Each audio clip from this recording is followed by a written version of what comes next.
Hello guys, this is your friend Naruto Addict 2.0 and we are back with a new fanfic. What if Naruto was chosen by the dragon gods? Part 2. And if you enjoy this fanfic then please press the like button and subscribe to my channel for more fanfic like this. Fire for your desire. Duh, done. Her heart pulsed painfully in her throat. Duh, done. She was naked. Duh, done. He was naked. Duh, done. She clutched the bed sheets to her chest as her pupils dilated in wild panic. She twisted out of her bed, and dragged the thin fabric with her. Her fingers gripping the white linen in a white knuckle-tight grip, her face warped in horror and outrage. What happened? How did it happen? Her lady, her patron, had utilized her as a conduit to descend from Takamagahara and have words with the boy. The same one that now slept peacefully in her bed, with her. As always, she could not remember a single thing from the moment the sun asserted itself through her. In her distress, her noble tails had ripped themselves free and swished menacingly from behind her. Was this some dark sorcery on his part? Did he pull some devilry upon her? In the time she had observed the boy, through her many servants, she had pleasantly found him to be of an honorable and proud creed. However, the presence of the Crimson Lucifer could have easily tainted that. It was by no fluke that he had ascended to the title. Both Shadow and Malice called that one master. Currents of rage and humiliation flared through her as golden eyes darkened in furious power. Her golden hair tails shone like edged steel as Yoki encased her in a dense aura. She was a Kyuubi and, despite her humble nature, they were amongst of the proudest creatures to walk this world. Moreover, that pride demanded retribution for the grave desecration done to her. Poised threateningly, her tails hung over her head as her expression hardened with cold and dark conviction.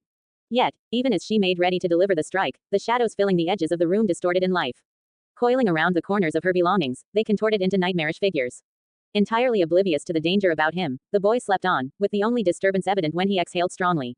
Her nostrils were struck with sulfuric burn. She reigned in her power, though her tails remained prepared to provide the blow. No, she despaired. She could not strike him down. Even though he lay vulnerable and exposed, she was not blind to the horrid power that hid itself beneath the veneer of sinew and bone.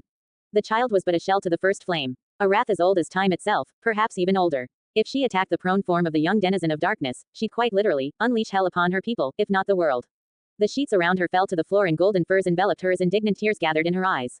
She hugged herself as a shiver traveled through her frame. She felt violated, dirty. Her body shook in a silent sob. Her golden tails tightened over her form and she did her best to hide herself from the cruel reality of her state.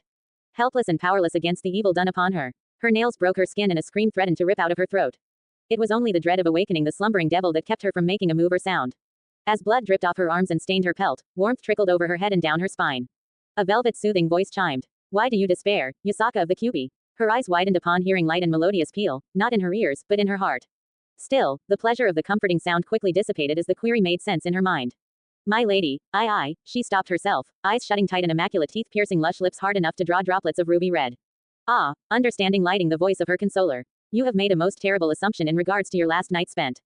Yasaka's eyes slowly drifted open and a small light entered her eyes. Terrible assumption, please let me be wrong. Indeed, the voice of the sun filled with a hidden mirth. Your marriage has yet to be consummated. Tears of relief flooded Yasaka's ivory cheeks and caused her golden pools seem to reflect the sun itself as they sparkled. She sent out every prayer of gratitude she could think of to the voice in her head. Nothing had happened. Her marriage hadn't been consummated. She hadn't been. Wait, what? The look of liberation on her face froze and even her very tears appeared to suspend themselves against gravity's pull. My what has been yet to be consummated? She whispered as her tails fell dead to the floor in a holy alien dread. Your marriage. The image of perfectly sculpted pale lips twisted in a wolfish grin assaulted her mind. What did you do? Yasaka mouthed in silent horror. We will have none of that, severity creeping into Amaterasu's voice.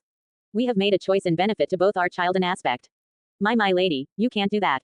Yasaka began to deny vehemently but a stirring from Ichigo forced her to continue in a harsh undertone. Marriage requires the consent of those parties involved. Both of them. As our aspect, we are well within our capacity to decide on your behalf. Amaterasu's tone almost dismissive of Yasaka. And our son's betrothal is our right and ours alone. But, she began to splutter futilely. Enough. The sheer command and authority nearly sending Yasaka to her knees. So is heaven's will, so is our decree. Yasaka couldn't get her mind wrapped around the idea. Married, to a child that was but a fraction of her age. Ichigo had not even completed 2 decades, whereas Yasaka was well into her 4th century. Granted, Yasaka was quite proud in her ability to have any and all men dance in the palm of her hand. However, she did not have numerous lovers over the years. She was a priestess of Amaterasu, after all. Only one man had ever touched her, the same one who had even given her a child, her darling Kuno. Yet, he had been her age or relatively close to her age. In addition, there was another problem in and of itself. Could a child, so new to their world, take on the burdens of fatherhood? On top of whatever other responsibilities he had to deal with within the confines of the underworld. If she had the choice of a partner, it would be one who performed the role of parent to perfection. Do you truly find our son to be so lacking? A hint of ire revealing itself in the ancient being's voice. His strength of steel and heart is great enough to assuage your worries. And his claim and patronage will only benefit a child born out of wedlock. Yasaka's eyes slid in maternal fury. There is nothing wrong with my Kuno. Take care in your anger, child. An ebb of power made itself known and pressed down ominously, causing Yasaka to pale and falter. Kuno is as much as ours as she is her mother's. Her future is a radiant path, one only made better by our child's fatherhood. Without which, the stain of her mother's sin would shadow her footsteps. She swallowed hard. I forgive me, I spoke out of line. A mother's wrath is all too well known to use.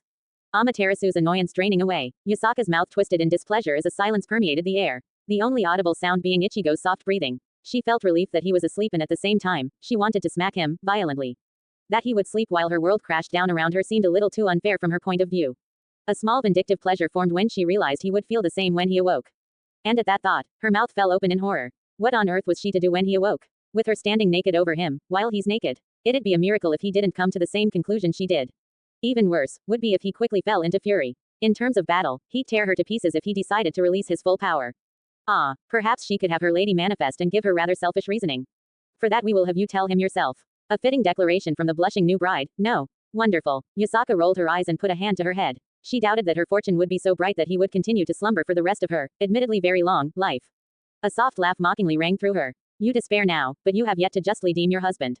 And Yasaka hated how she cringed at that last word. In mechanical slowness, she allowed her gaze to settle upon the sleeping form of the young man. And from the edges of her jaw to the roots of her hair, a slow and deep crimson flush filled her. Oh, dear. Long locks of dark orange swept over closed eyes and a peaceful smile, which could be described as almost angelic, adorned his thin lips. His neck was slender yet masculine at the same time. And, she shamefully admitted to herself, there was a unique exoticness to his carefully defined clavicles. Her tails twitched. Broad shoulders, perfectly chiseled chest, toned, long arms and big hands. Add to that his diamond-cut sides and abdominals, Yasaka was almost regretting last night's imagined events not happening. Almost. Then her eyes wandered even lower. Her mouth went dry and she swallowed. Hard. If you are quite done. Yasaka nearly jumped. Kya. Ichigo's eyes snapped open as a light cry filled his ears. There was a flash of gold and his eyes immediately swept the room to find the source. A minor frown appeared on him as he beheld the unfamiliar surroundings. He propped himself on one elbow and reached out with his senses, only for his frown to deepen when he couldn't sense anyone within the immediate vicinity. He sent a pulse of power even further and was hit with the mental images of dozens upon dozens of beings dwelling within the palace. The most prominent being Soji's impressive demonic presence and Yasaka's monstrous power amplified by her connection to the ley line. Soji seemed to be surrounded by several others and, given his rather amiable aura, he was most likely conversing amongst them. Strangely enough, Yasaka's aura was flickering wildly. Something must have upset Kyoto's resident boss. As a sudden draft flitted over him, Ichigo felt a shiver crawl up his spine. He reached down to pull the covers over himself but his hand managed to only grasp air. Brows knitting in confusion, Ichigo looked downwards and beheld himself. 1, 2, 3 seconds passed and yet he did nothing. However, as his mind managed to route the information his eyes were sending, a vein began to throb violently on his temple.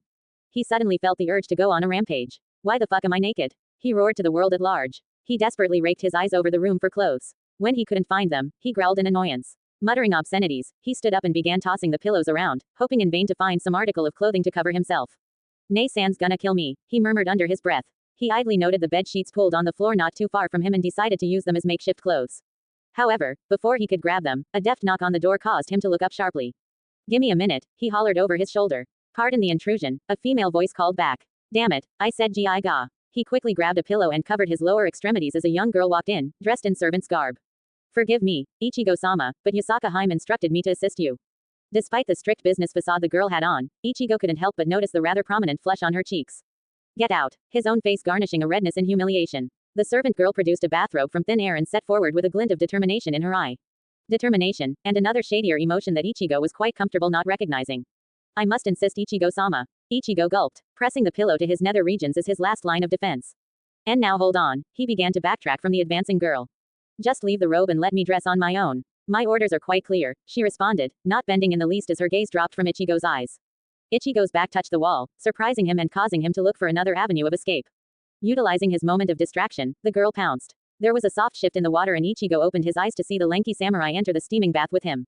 Rolling his head back, Ichigo let out a harsh sigh. Soji chuckled. Rough night. Ichigo closed his eyes in silent reservation. I'd like to say yes but, quite frankly, I have no idea what happened last night. Oh, the amusement in Soji's voice all too apparent. Ichigo tilted his head forward and scrutinized the Shinsengumi swordsman. You wouldn't happen to know why I woke up naked this morning, do you?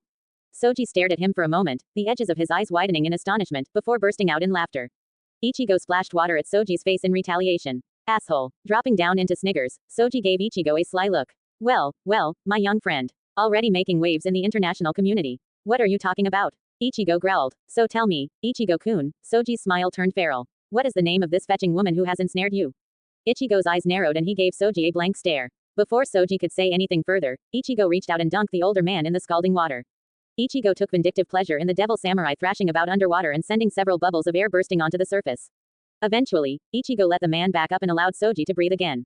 Leaning back against the stone lining of the bath, Soji heaved air and glared at Ichigo.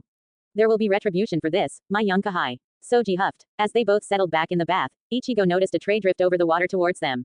On it were 2 ceramic bowls and a jar of what, Ichigo could only deduce, was sake. Soji grabbed himself a saucer and poured himself some of the steaming liquid. Ichigo raised a brow at him. A little early for drinking, don't you think? Soji chuckled and took a testing sip. It is never early for our kind. Sin and debauchery is our bread and butter, yes. Soji pushed the tray over towards him only for Ichigo to shake his head. Underage, remember? Soji gave him a teasing smile. By human laws, yes. However, he trailed off. I'm no longer human, Ichigo sighed as he swept his soaking hair out of his eyes. He poured himself some and, tentatively, took a sip. Ichigo coughed lightly and brought up his other arm to cover his mouth. The liquid had slipped down his throat in a fiery burn, leaving a sweet yet inversely bitter taste in his mouth. Soji clasped him on the back and laughed in earnest. Ah, a relaxing bath, good sake and the troubles of the women in our lives far off. Such if the good fortune of few men. Ichigo sent him a wry smile. Best not tell Searzek-sama, Soji winked at him. He will, in all likelihood, give us great strife if it were known we found such a wonderful vacation while acting out in our official capacity. That's true, Ichigo chuckled. He'd never let us live it down if he found out we left him out of something like this. Taking another sip, Soji shook his head with a smile. Surely our master would have done well as the master of envy even as he wields the sword of pride. You've lost me, Ichigo said, also taking another taste of his drink, albeit, much more carefully. Amongst the original legions of hell, Soji began, his joviality slightly lessening. The greatest of them were those that physically embodied the 7 deadly sins. The 7 deadly sins? Ichigo asked, setting down his saucer back in the tray. Indeed, Soji nodded gravely. The crown princes they were called. Immensely powerful, from what I am told. Though all have perished long ago, leaving few in the world old enough to remember their terrible greatness. Soji poured himself more sake. When our master and his fellows ascended to the positions of lords of the underworld, they were granted the chance to embody a sin. Our own master took after his namesake and was merged with pride. The Lord Seraphal took to lust, Lord Falbium sloth and the Lord Ajuka to greed. And the other 3? Ichigo asked, slight uncertainty in his voice. They are vacant, Soji shrugged. Many have tried to claim the rank for themselves, only to be consumed by the evil and left to oblivion. The fact that all 4 of our lords managed to ascertain their worth through the ancient rite is what legitimized their sovereignty in the eyes of many. Ichigo hummed in thought. He'd been a devil for less than a month now and he was just now beginning to realize how convoluted the inner workings of the underworld were. So what are the remaining sins? As of now, Soji tilted his head towards the ceiling in thought. The sins of envy, gluttony and wrath remain. If my memory serves me correctly, the last attempt to embody a sin was 83 years ago. I assume it didn't end well. Ichigo questioned. Quite the tragedy, to be precise, Soji sighed. The head of the Bathan family was killed some 6 years beforehand, leaving only a widowed wife, a young son and an assortment of branch family members. Unfortunately, without a proper lord to take the role of pillar, the family saw a decline in its influence. One of the family members attempted to take a sin. The Shinsengumi nodded sadly. The ritual is exceedingly dangerous for anyone to attempt. It is illegal in fact, to perform it without the backing of the remaining pillars or the permission of all 4 Satans. The wife waited until her son was old enough to burden the ritual and endeavored in secret. The result was gruesome to say the least. What happened? Ichigo prompted. His body turned completely to face Soji. His mouth set in a grim line. Soji let out a long draw of breath. The entire underworld felt the ritual take hold. Regrettably, we were far too late to stop it. It was one of the few times Searzek-sama's peerage amassed in full. Soji stopped, his eyes having taken on a haunted look. Having seen his fair share of blood and gore, Ichigo realized that whatever the war veteran saw, it must have truly been heinous. It was utter madness, Soji let out in a harsh whisper. The family, the servants, the animals in the vicinity, Soji shook his head and Ichigo saw the folds of skin wrinkle around his eyes. The foolish woman brought forth the sin of gluttony. It found the poor boy unworthy and drove the entire estate insane in its twisted vengeance. Soji turned to look at Ichigo, his gaze pressed into a thin line of fire. When we arrived, Ichigo, they were all falling upon one another, like mindless beasts. Attempting to cannibalize what was once kin and comrade. Soji shut his eyes tight, regret lining his youthful appearance and Ichigo could only drop his gaze, mind racing with horror. Searzek-sama ordered everyone to vacate the premises. Soji said his eyes still sealed and face lined with sorrow. His fury was terrible to behold and crimson rage and authority drowned the underworld that day. All that is left of the Bathan family now is a blackened wasteland that extends for miles and miles about. The 2 men fell into a silence. Ichigo's face twisted in a grim visage as he was lost in imagining such a terrible fate for the simple, if not foolish, pursuit of power. Soji had bitterness written plainly across his expression. No doubt, he was regretting such a waste of life and the extinction of an entire family because of baseless stupidity. Several minutes passed and eventually the 2 men left the bath, lest they turn into shriveled prunes. As they dried themselves and began to clothe, Soji put a brotherly hand on Ichigo's shoulder, causing the younger man to look up at him. Perhaps it is not my place to say so, Soji locked eyes with him, unnaturally serious. But, I will tell you this anyways. Whatever Lady Amaterasu has spoken with you, is between the two of you and it would benefit you to keep it that way. She is regarded as one of the most benevolent of rulers in this world, therefore, I would bid you heed her. Ichigo opened his mouth to respond but Soji quickly put up a hand to silence him. At the same time, she is known to be rather possessive of what she deems hers. I tell you this, not to turn you against her but to set you aware. She will undoubtedly find some way to tie you to her. She did the same to me. She did, his face lifting in surprise. Soji nodded in bemusement. Do you remember the new I spoke of yesterday? At Ichigo's nod he continued. I will not bore you with the details, however, it has caused me no small grief from other yokai a number of years ago. I don't think she's a bad person, Ichigo finally admitted after a moment's silence. No she isn't, Soji agreed. Quite the opposite, as I said. Still, it is best that you keep yourself aware. She's quite gifted in getting what she wants. And she is infamous for holding grudges. Thinking back to the legends of Amaterasu's brothers, Ichigo quickly came to concur with Soji on that last point. Still, the conversation he had with her, illuminating that it was nothing if not outright comforting. Ah, Soji smacked a fist into his hand. Speaking of terrifying members of the fairer sex, we have a scheduled check-in with our queen later this morning. Sure, Ichigo replied nonchalantly. Frankly, he was far from being at ease. If Soji let drop that he had randomly awoken naked while on a diplomatic mission, the intimidating woman would have his hide. Yasaka was practically trembling as the hour for breakfast approached quickly. The former Shinsengumi captain had cited an excuse of previously accepting an invitation to have breakfast with an old friend and Kuno had departed for school, which left her all alone with her husband. A shiver passed through her. The moment Ichigo had shown signs of awakening and his eyelids began to flutter, she had fled the room, not caring that she was entirely bare. Using her supernatural speed, she had sped through the castle and locked herself away inside of her study. Summoning a servant to escort Ichigo to the baths, she managed to return to her personal quarters and dress herself appropriately. Sitting at her vanity, her hands shook as she brought up a brush to her luscious blonde hair. The stroke of her hands was oddly soothing in the face of the inevitable confrontation. There was a knock on the door and Yasaka nearly dropped the brush in surprise. My lady, may I enter? Quickly regaining her bearings, Yasaka spoke clearly. Enter. A young girl with mousy brown hair and equally brown eyes walked over to her. I have done as you instructed, Hime-sama. Ichigo-sama is within the baths. Also, Soji-sama has joined him. Very good, Amiko, Yasaka said, handing the brush to the girl, who continued trailing down her long strands of gold in her place. Is everything prepared for breakfast? Yes, milady. The cooks have prepared a copious amount for our guests to enjoy. Amiko replied. Oh, Yasaka held up soft fingers to her mouth. I forgot to have them informed that Soji Dono will not be joining us. No matter, it will make little difference. Having judged her hair to be sufficiently groomed, she manifested her tails, allowing her attendant to minister to their thick fur. I am sure Ichigo Dono won't terribly mind the extra extravagance. From her view into the looking glass, Yasaka was surprised that the young girl's countenance had taken on a slight blush. Though, she seemed to be doing her best to fight it down. Is there something the matter, Amiko? She asked as a delicate brow rose. Ah, the girl's eyes widened in surprise. No, ma'am, it is nothing. Tell me, Yasaka commanded. Amiko's blush increased in color and Yasaka felt something churn in her as she could see what the girl was thinking quite plainly without a word being spoken. It's just that, she stammered slightly before continuing in a much quieter voice. Ichigo-sama is quite aesthetically pleasing. Yasaka had to fight the urge to groan out loud. Not even married for 24 hours and her new husband was already seducing the maids. Granted, he was woefully ignorant of his new marital status. Yasaka's eyes traveled to her bed. The one with brand new sheets, pillows and mattress. The image of his naked body glistening in his slumber took form as the predominant thought in her mind. She tore her eyes away and looked into her lap, a slight color being added to her own face. Pleasing indeed, her voice too soft to be heard. I can see why milady took him to her bed, the servant girl said, almost absently. What? Yasaka snarled as her eyes rose up in golden slits. Amiko's hands froze in mid-stroke and Yasaka turned to glower at the girl. Instantly, Amiko fell into seiza and bowed her head low. Forgive me, Yasaka Hime. I spoke out of line. Yasaka's tails twitched in irritation from behind her, her face carrying a trace of feral annoyance. Is that what the servant was thinking? That she took some boy, whom she knew for a scant few hours, to her bed and had her way with him? Anger bubbled within her and her yoki began to fluctuate. Her exasperation only further increased as her eyes kept flickering to the bed. Did I not instruct you to keep silent about what you saw? Her voice layered with iron and ire. I haven't told a soul. Amiko proclaimed from her position on the floor. Nothing happened between that boy and I. Yasaka hissed in pure venom. Do not speak of things you have no knowledge of. Know your place. Of course, milady. I humbly beg your forgiveness. The girl's voice practically quivering in fear. Admitting to herself just how much of a bitch she was being, Yasaka closed her eyes, used various mental techniques learned from over the centuries to alleviate her temper. Taking a deep, calming breath, she felt her chakra pathways flow soothingly through her flesh. Her anger abated, though it remained in a cool stir. Get up, she ordered. She may have had a hand on her irritation but she was still thoroughly peeved. Ensure that everything is prepared for the morning meal. As you wish, ma'am, Amiko quickly scurried away. When she was sure she was finally alone, Yasaka let out an unsettled sigh. She sat back down and put a hand to her head as she closed her eyes. She hadn't felt this much stress since the Apocalypse Dragon had decided to take a nap on Mount Fuji 300 years ago. The ultimate one sneezed and the strongest earthquake in centuries ripped through the country and caused the ancient volcano to erupt. Alas, such was the bane of immortal existences. Their fickle fancies caused more than one tragedy and resulted in headaches to last through the ages. Although, she was quite happy with her lady. Unlike many of the other pantheons, the Shinto was one of benevolence and rationality. She thanked her lucky stars she wasn't born into the Greek one. A woman of her allure and exceptionality would have been passed around like a cheap whore amongst the promiscuous divinities there.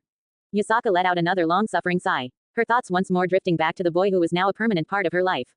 Raising her head out of her hands, she carefully tucked several strands of hair behind her ear as she put a miserable gaze back to her bed. How on earth was she to explain this to him? My sincerest apologies, but the divine voice in my head has decided we're going to be married from henceforth. I hope we can get along from now on, honey bunch. She snorted at how ridiculous that sounded in her mind. She wouldn't blame the boy if he asked to have her committed to an asylum. Honestly, out of all the servants Amaterasu-sama had, why her? Granted, she was the strongest in all of Japan save for the deities of Takamagahara themselves. Her full strength could be compared to the likes of a dragon king. Perhaps not on the same equivalence of the world serpent or the undying storm, but she knew for a fact that her powers were greater than that of Yulong and Vritra. Yasaka stood, brushing off all her concerns and headed for the banquet hall reserved for only when guests came to dine. She had to speak with Ichigo one way or another, regardless of their marriage. The one only I am privy to. Amaterasu-sama's initial reasoning for inviting the devils was to bring up possible trade agreements.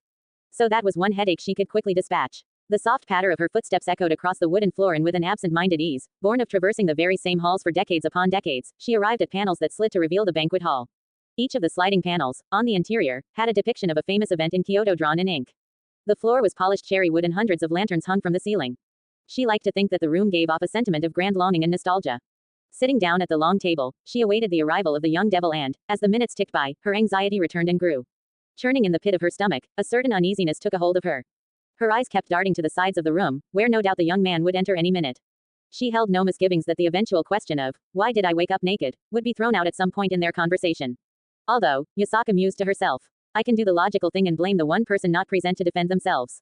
After all, it was entirely Amaterasu-sama's fault. Even as she was about to summon an attendant to track down Ichigo, she felt the familiar hum of demonic power. Even carefully wrapped up and hidden away, she could easily feel the swell of the tide in the ambient energy of the world. She idly wondered if the boy even realized the sheer effect his presence had on the world around him. The darkness in him swelled like a black hole, threatening to devour all in its path. And such was a creature she found herself bound to. From what she knew, Ichigo had only been introduced to the supernatural world for a little over 3 weeks. In that time, he had barely skimmed the surface of the terribleness that lurked within him. As he grew more comfortable with his station, would the monstrous presence within have a greater hold on his behavior? Would she find a tyrant in her young husband in the months to come? Lost in her worries, Yasaka nearly jumped as a door to the left of her slid open, exactly opposite of where she had entered. Another servant stood, holding the door open. Because of her technical position as a priestess, all the servants, save for the guards, were female. In he walked, and so wonderfully did he blast aside every single one of her worries with such a simple action. That's just unfair, she bemoaned within the confines of her mind as she struggled to keep her regal demeanor and tight smile. She almost gasped in embarrassment when she realized that her tongue had darted out and licked her upper lip. Her staff had provided Ichigo with a forest green yukata, one that was slightly large for him, allowing a decent viewing of a light tan over his even skin. The worst part was that his hair was still damp from the bath, giving his orange strands a wild appeal. Her sharp eyes caught a single droplet of water and she followed it as it rolled down his neck and over to his. She suddenly felt very self-conscious. Over 400 years of celibacy was broken for the simple fact that the Lady of the Sun had given her permission to continue her line. It was the burden placed upon all of her female ancestors for as long as they had served Amaterasu. No man could touch them unless they were given permission to bear a child. And once a female child had been born, the joys of fornication were over. Yet for Yasaka, her first time was all the experience she ever had. It had hurt, it had been messy, it had been short, and it had resulted in the greatest joy in her life. Kuno had been conceived and Yasaka was once more forbidden to share her bed with another. So here stood her young husband of barely 20 years. One who was giving a look of blatant concern and, in all probability, held more sexual experience in the last year of his life that she had in her entire 400 plus years of existence. Despite all this, only a single, absent thought occurred to her. I think I have a collarbone fetish. Yasaka found herself walking through the palace gardens, her hands folded within the sleeves of her haori. Ichigo himself was trailing slightly behind in a respectable distance. The silence between them was quite deafening. She had decided on a rather informal method of how to spend the meeting between the two. She would take care of official matters first before moving on to the more personal topic. They had concluded breakfast quickly and, rather awkwardly. She had had a miserable time meeting his gaze, unwavering and unflinching that it was. And, to her infinite shame, her eyes kept wandering to just below his jawline. To his tantalizing, she subtly pinched herself within her sleeves. Though painfully delicate and troublesome, their shared meals had allowed her glean some insight to the young devil's personality. He had sat with all the tact of a visiting dignitary, though his shifting in his seat told her that he was either uncomfortable with the role or unused to it. Perhaps both. His kept his face impassive for most of the meal and through what little petty small talk they made. What little he had shown of his facial expressions had ranged from a slight frown to scowling. From what she could tell, any form of mirth or amusement came in the change of his eyes. His brown orbs would change coloration just slightly in correlation to his mood. He was also fond of children, at least it was what he tried to portray himself as. One of the first things he had said to her was an enquiry as to Kuno's well-being. She had made a small remark that she had left for her morning education. Years of being a single mother in a hefty position of power had left her somewhat paranoid in regards to her daughter's safety. A small twinge formed at the corner of her mouth as she remembered that she had yet to scold Kuno in regards to her excursion from the previous day. Still, she had apologized once again to Ichigo, as well as thanked him for having to escort her daughter back home. He had waved off her apology and gratitude, offhandedly commenting on having experience with young girls in the form of two sisters. Two sisters he seemed quite fond of, judging by how his eyes tinted in affection and reminiscence.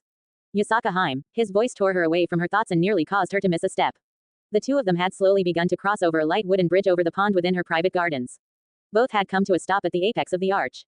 Ah, she turned to regard him. My apologies, Ichigo Dono. I was lost in my thoughts. It's fine, he said with a cool dip of his head. I just wanted to apologize again for Soji's absence this morning in breakfast. It is understandable, Yasaka gave a gracious smile as she looked him in the eyes. Soji Dono had a prior engagement of his own. I believe that was his reason for coming to my city, no?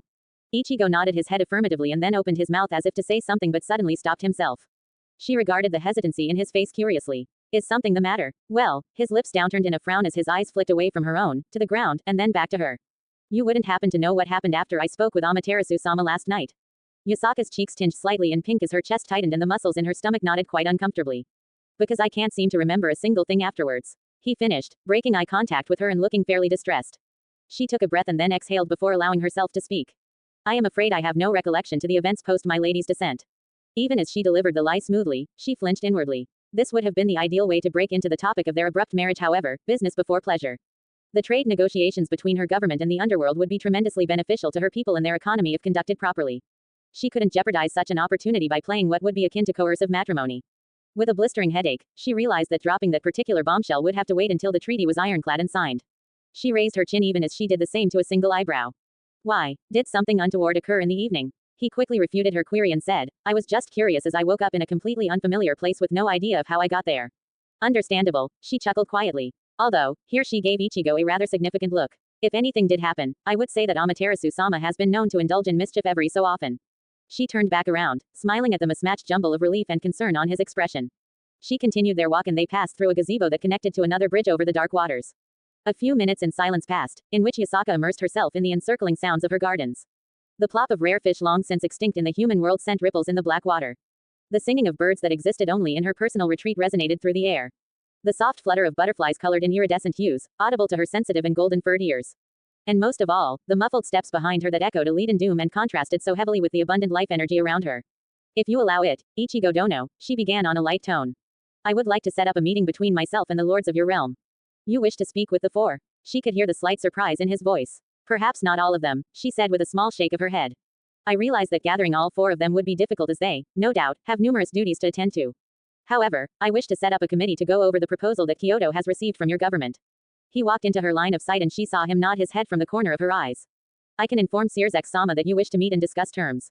Do you have a set date in mind? She faced him, though her mind was deep in thought. Finally, she gave a single shake in the negative and said, I do not. However, I would assume the swifter the more beneficial for both parties. I can make Sue. Ichigo blurred and struck out with his arm even as Yasaka tensed and her tail sprung from behind her. She turned with furious eyes as she felt her tails pierce through flesh and soak themselves in blood. She saw Ichigo's hand firmly holding an arm that held a dagger, which was positioned to be driven into her. 3 of her own golden weaves had plowed themselves through her would-be assailant, all of which were fatal wounds.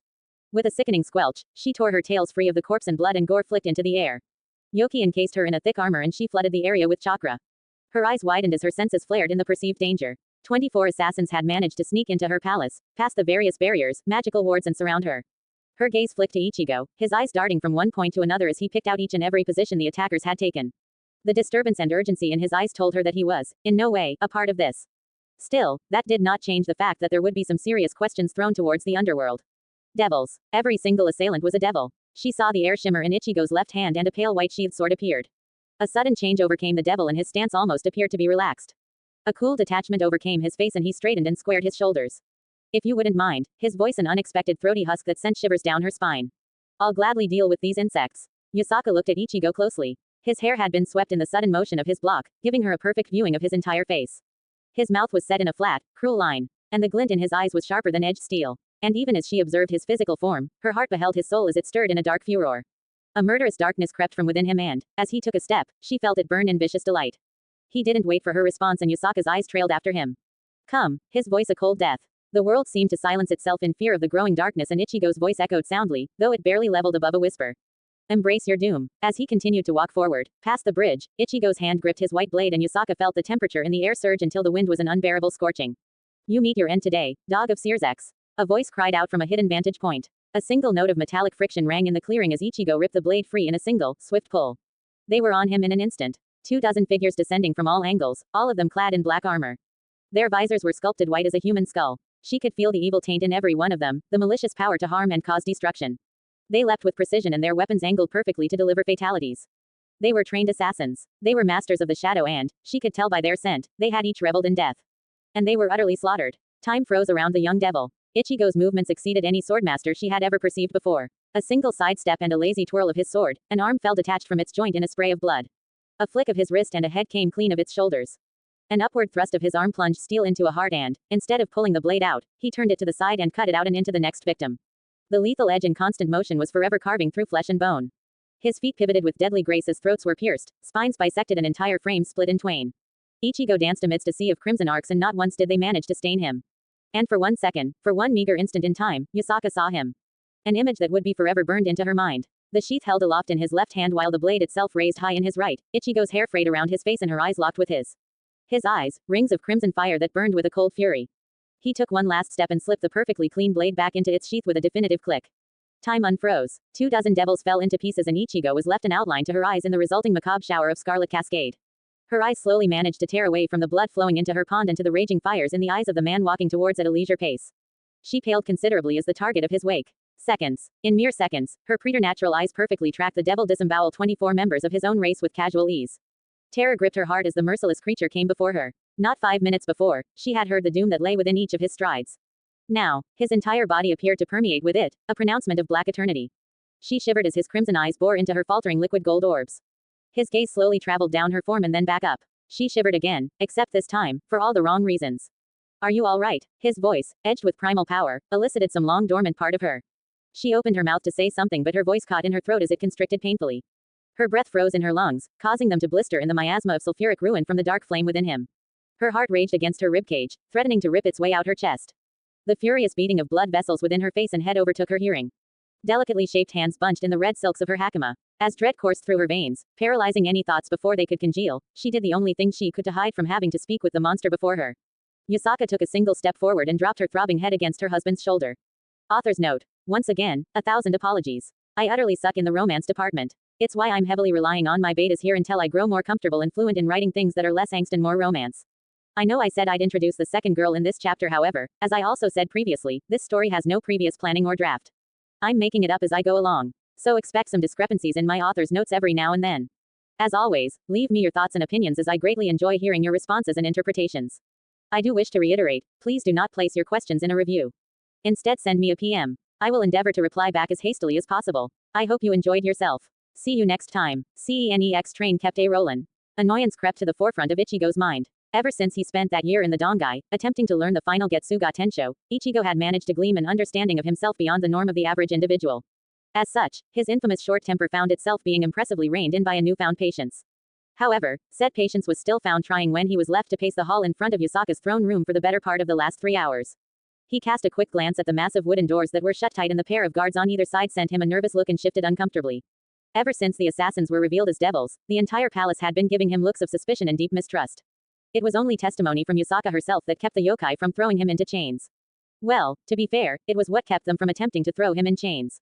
He was hardly one to allow someone to imprison him on something as simple as a misunderstanding. A frown crossed his face as he remembered Yusaka after the assailants had been taken care of. It was obvious that having her palace invaded by a sizable number of cutthroats had shaken her considerably. When he had tried to make sure she was all right, she had all but collapsed onto him. No doubt, the stress and shock of having been attacked in her home had overtaken her. Granted, she managed to take care of the initial attacker, quite well, all on her own. Ichigo sighed for the umpteenth time in the last few hours and ran a stressed hand through his hair. It wasn't long after the assassination attempt that Yusaka's guards managed to take down the obstructive barrier set up and make it to their mistress's aid. Too little too late, that they were. The moment her servants arrived, Yusaka managed to regain her bearings in a remarkable fashion and immediately began barking out orders. She had sent for Kuno to be retrieved at once, ordered the gathering of the heads of the Kyoto yokai clans, raised the castle security to be set at maximum and launched a full-blown investigation on how the perpetrators accomplished their infiltration. It was a striking display of leadership to say the least. Soji had eventually showed up within a few minutes afterwards, having cited that he felt Ichigo's own demonic energy spike and that it was only the heightened security of the palace that had impeded him. After a quick discussion between the two, they both summarized that the old Satan faction had somehow managed to glean information as to their mission. A disturbing thought because, as far as either them of knew, only Searsex and Grafia knew the full details of the pair's dispatch. After their small rendezvous, Soji had excused himself and left to keep constant contact with the underworld while pulling seniority rank and telling Ichigo to stay as close as possible to Yasaka in the unlikely case there was another attempt on her life. Which is why Ichigo had spent the last 3 hours wearing down the floorboards of Yasaka's palace as he paced back and forth while she privately convened in council with the rest of Kyoto's leaders. So it was with much relief that Ichigo felt the approaching presence of Soji accompanied by Searsex and Grafia. And we are certain that it is no trick of theirs. A gruff voice called out. Yasaka resisted the urge to sigh from her seat on her throne. Seated before her in 2 rows facing each other, were the 12 heads of the largest yokai clans within the country, and it seemed the clan leaders were adamant on arguing in circles if the last few hours were evident of anything. Yes, Genshiro, Yasaka gave a flat stare towards the Oni clan head. The man had been rather persistent on insisting that this was some convoluted plot on the underworld's behalf to subjugate all yokai. Had Kurosaki Dono's intent been my death, he had ample opportunity to take it. That he did not and, indeed, made an effort to preserve it, argues against the idea that the underworld had a hand in this. HMPH, the massive gray-skinned Oni sneered. I still don't like them. Regardless, her patience beginning to wear thin. All evidence points to this being the actions of terrorists from within the devil's government. It is no secret how many have torn away in the wake of their civil war. Yasaka Haim makes a valid point. Karasu Tengu's low voice rang out. Yasaka hid a small smile. The Tengu clan had always been her strongest supporters amongst the 12 clans. The underworld would not wish to start a war when there is no obvious benefit. No obvious benefit, Genshiro growled out in disbelief as he slammed his fist down on the ground. Our mystic arts have long been sought and coveted by outlanders. They have nothing to gain but the power and knowledge of our ancestors' toils. And at what cost? Karasu Tengu shot back with challenging glare. Their might is indeed great, but by no means will they suffer no losses. Many of their ilk would die as we made our defense, and there are several other realms which would come to stand with us. The Jade Emperor and Indra to say the least. And even then, the Fallen push their shared borders nearly every day. Not to mention Michael and the White Army would not stay idle. Genshiro made a disgruntled sound in the back of his throat but was quickly silenced. Byakuran of the Inu clan made her thoughts vocal, something which set Yasaka on edge as the dog demoness and herself had not got along in well over 200 years. The devils have their own dissidents within their ranks. They face the threat of rebellion far too strongly to turn their attention away from their own domestic affairs.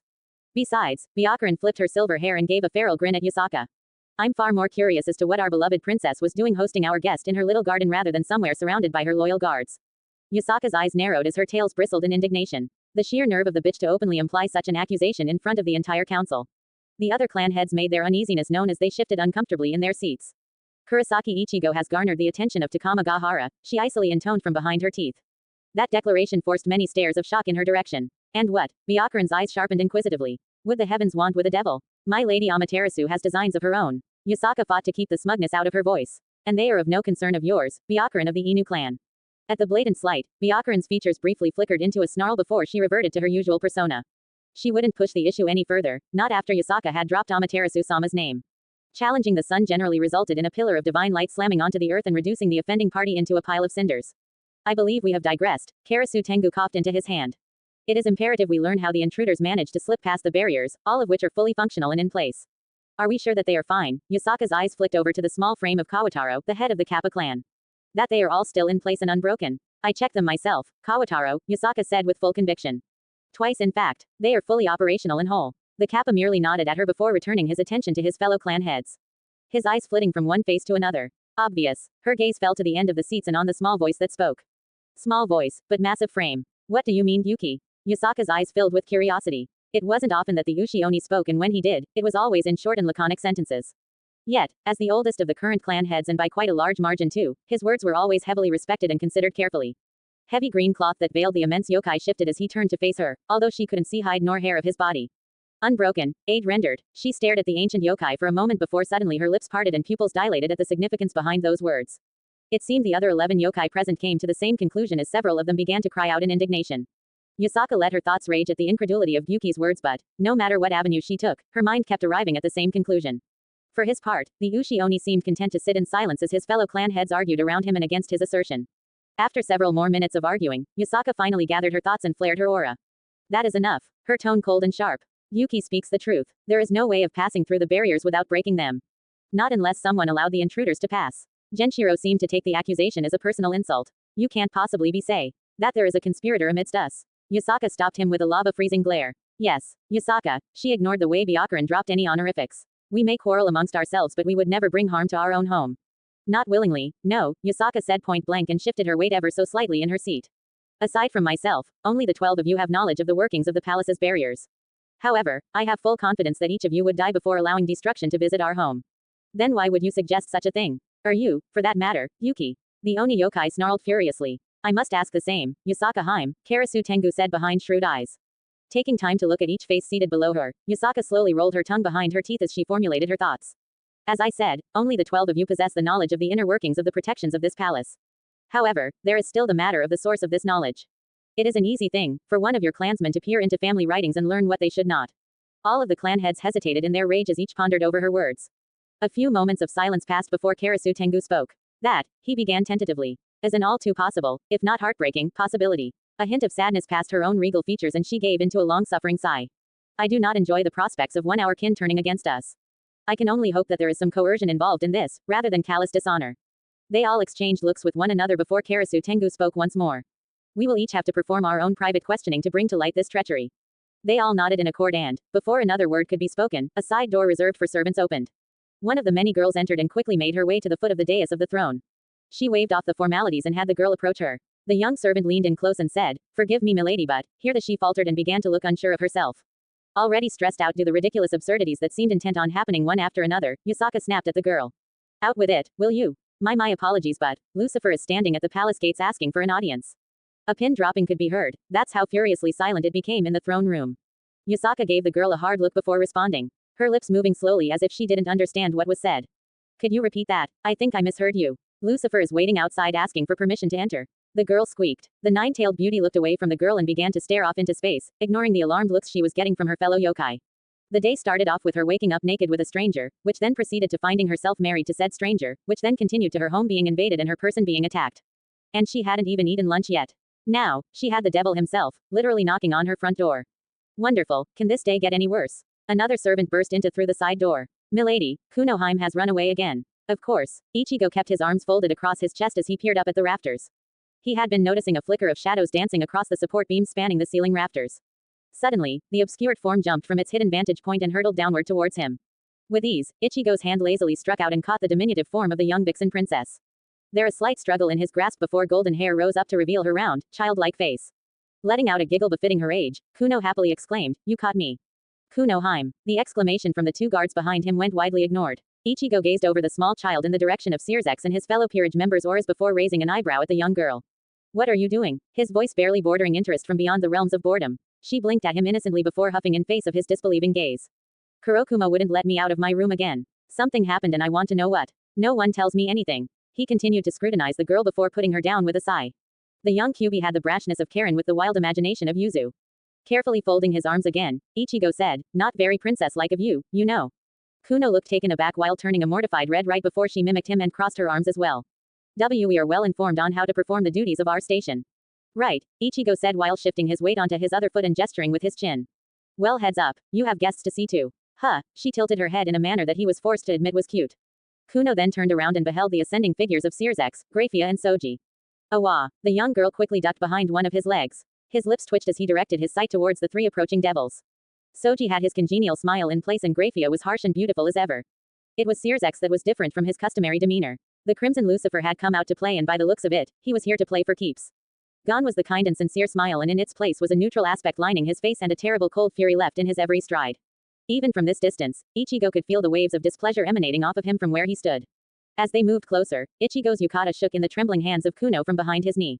He used his own capable presence to shield the girl from Searzex, though, she remained thoroughly intimidated. As the party of devils stopped before them, Searzex's eyes, normally a deep sea green, kept shifting with veins of pulsing vermilion. Ichigo-kun, his boss addressed him coolly. Giving Searzex the modicum of respect entitled on foreign lands, Ichigo dipped his head politely. Searzex-sama, it seems you. Searzex ceased speaking as his eyes trailed down and an inquisitive brow rose. Oh, what's this? He could hear the clink of armor as the guards shifted in their incredible discomfort for their young princess. Ichigo stepped to the side and placed a comforting hand on the young Kyuubi's shoulder. May I introduce to you, to Her Highness Kunoheim of the Kyuubi clan, first in line to the throne of Kyoto and priestess of Amaterasu. Kunoheim, this is my master, Searzex Lucifer. Heir of the Fallen One, Prince of Lies and Lord of the Underworld. Ichigo had never truly been comfortable with formal procedure during his childhood but, upon entering college and getting an initial glimpse of the professional world, realized that it was necessary in certain environments. From behind the red-headed devil, Graphia radiated a sense of approval and her eyes preened with a smugness born of a sense of accomplishment. He would have chuckled, if it were not for the intense, intimidating gaze Sears's was direction at a visibly edgy Kuno. After a very tense moment, Sears's reined in his temper, his aura receding with it and returned to his natural disposition. Suitable for someone raised in the highest echelons of aristocracy, Sears's put a hand across his waist, tied the other arm behind him, and bowed politely. A great pleasure to make your acquaintance, princess. I trust I find you in good health. Kuno stared openly for a moment before realizing that Sears's was waiting for her reply. Ah, she folded her hands into her sleeves and returned his bow. We are also very pleased to meet you and thank you for your kind words. Good, good, Sears's muttered with a smile. If you don't mind, may I borrow Ichigo-kun for a moment? Kuno looked hesitant briefly before shyly nodding her head. Thank you, Sears's smiled. A moment, if you please Ichigo-kun. Ichigo followed Sears's off to the side and, as Graphia moved to accompany them, Sears's waved her off. The two convened privately near the wall, away from the others. Ichigo brushed his bangs out of his eyes as he leaned his shoulder against the wall and Sears's stood straight with his arms crossed. The two devils stared at one another for several firm moments. Finally, Sears's said, You spoke with Amaterasu. I did. Ichigo continued to stare at him with a blank expression. Are you angry at me? There was no apology in the older devil's voice. Should I be? Sears's seemed to hesitate. I did steal you. Ichigo's eyes bored into Sears's own. Did you know? The whole world did. Sears's admitted. She made her claim quite vocal. I've been having Seraphal running interference on my behalf since the two of them have a passing acquaintance. Why? Ichigo would later admit to himself that having Sears's do most of the talking had been highly entertaining. For my people, why else? The one who bore the title of Lucifer said unrepentantly, You are, a great asset to the underworld. My whole intention from the moment of approaching you was bringing you over. Upon from the beginning, It was an instant of revelation for Ichigo when he noticed his words carried no bitterness to them.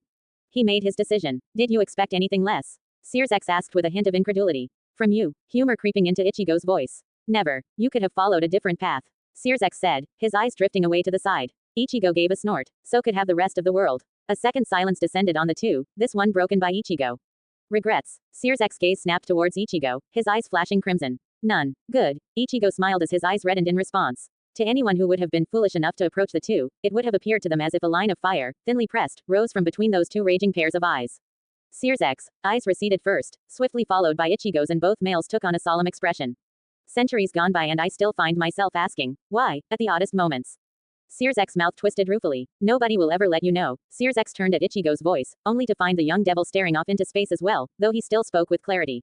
When you ask the reason why. No, Sears's said wistfully. They just tend to tell you you're on your own. And any other head-filling lies, Ichigo sighed. Forward on, then. Expect an ass-kicking later. Ichigo's smile held an edge as he pushed himself off the wall. Try it, brat, Sears's snorted as he walked towards the others.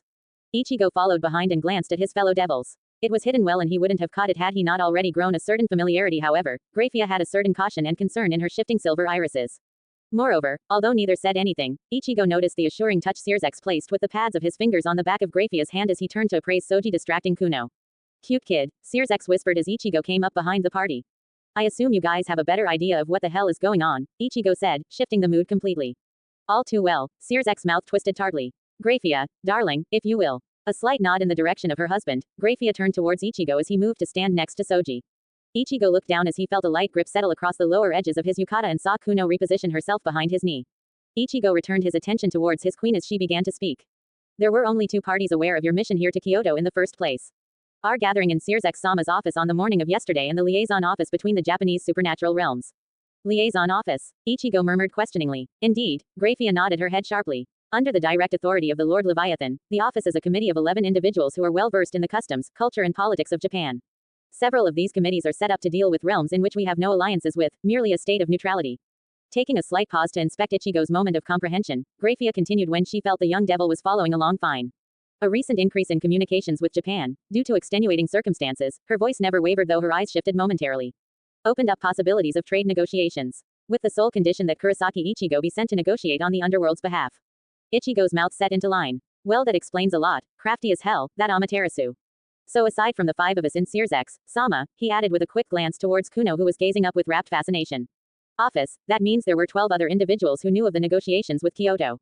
Sears's hummed in agreement. It'd be a cold day in hell before Sarah would turn traitor. Ichigo blinked several times as he was unexpectedly assaulted with the mental images of jagged spires of crystalline rime and fangs of black eyes tearing through a horde of screams. He gripped his head in a sudden bout of dizziness. Ichigo-kun, he felt a hold on his shoulders and turned to see Soji gazing at him with concern. An expression mirrored by Grafia and Searsx. Are you well? I'm fine, just lost my balance for a second. Are you quite sure? Searsx frowned. Yeah, Ichigo said as he straightened. They continued to stare cautiously and he even felt Kuno tug on his leg in concern. He smiled down at her and placed a hand on her head. Keep going, Grafia. Nay. Grafia's eyes flashed with worry before she hesitantly began once more, though not without keeping a careful examining look on him. Lord Serafal immediately put a flight risk out on the 11 committee members the moment we informed her of the assassination attempt on yourself and Yasaka Haim. Luckily, due to her foresight, we managed to identify the traitor as he made an attempt to flee when an in-depth investigation became apparent. So fearing capture, the traitor played right into our hands. Soji cupped his chin though kept a careful eye on Ichigo. Has the interrogation resulted in any confession? Falbium is working on the traitor personally, Searsx stated. I left Sarah to fill in Ajuka and him on the current situation. Afterwards, I made my way here straight away, trying to avoid an international incident and all that. So we will be debriefing Yasaka Haim on developments on our side of the investigation. Soji asked. Yes, Searsx nodded. Though there is no definitive proof, I'm positive that these are the craven actions of the old Satan faction. Still, he sighed, that they'd be so bold to assault the leader of a foreign power is a highly disturbing statement. Their appetite for war and chaos had certainly grown. The narrowing of Soji's eyes was so slight that Ichigo wondered if he was imagining it. Is there evidence of other elements involved? Ichigo definitely caught Grafia's eyes flick towards him for a nanosecond. With a shake of his head, Searsx said. We are still in the preliminary stages of the investigation. Nothing concrete for now. Letting out a sigh, Searsx's face fell back into the grim visage he had assumed on his initial appearance.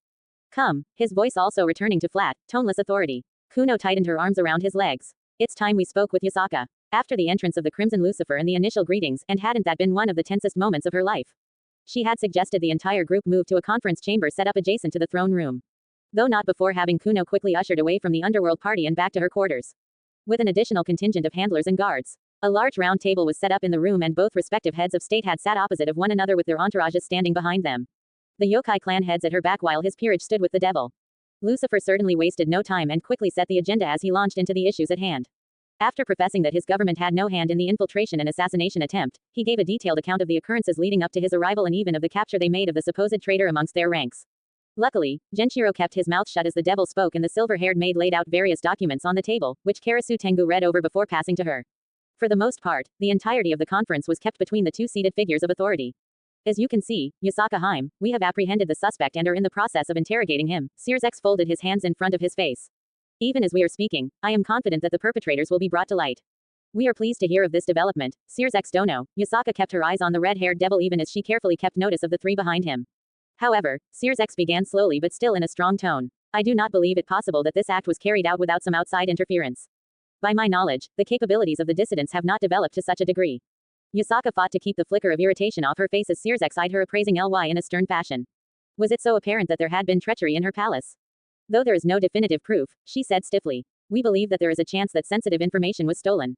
No need to let the underworld speculate the full extent of whatever sedition had taken root in her government.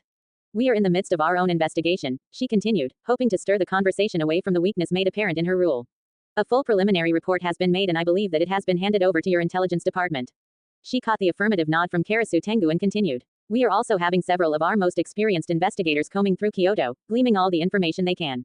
Your cooperation is graciously appreciated, Your Highness, Searsx said. And you can expect the underworld's full support in any and all matters, in regard to this investigation and. Though still listening to the devil speak, Yasaka's focus was abruptly distracted when she observed Ichigo lean in slightly toward the silver-haired maid and whisper something in her ear. Her golden ears twitched from atop her head but she couldn't make out what he had said to the maid. Rather than saying anything, the beautiful maid briefly tapped his thigh and did nothing more.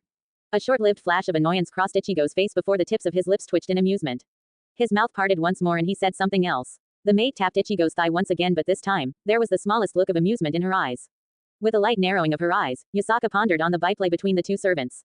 An established relationship ran between these two, rather than a simple professional one. Not for the first time today, did Yasaka realize how much she had yet to learn of the one that was now her husband. I must be frank with you, Yasaka Haim, Searsx snapped Yasaka away from her thoughts. I find myself hoping that this recent difficulty has not soured any chance of alliance with the nation of Japan. Yasaka heard the rustle of unease from behind her as the clan heads shifted in the shift in conversation. However, before she could respond, she felt the stirring of ancient power deep from within the confines of her soul. A series of impressions and passive ambience left her with a sudden ethereal state of mind. She blinked twice before answering in a near monotone. My lady is still of the conviction that our working together will only be of great benefit to both our nations.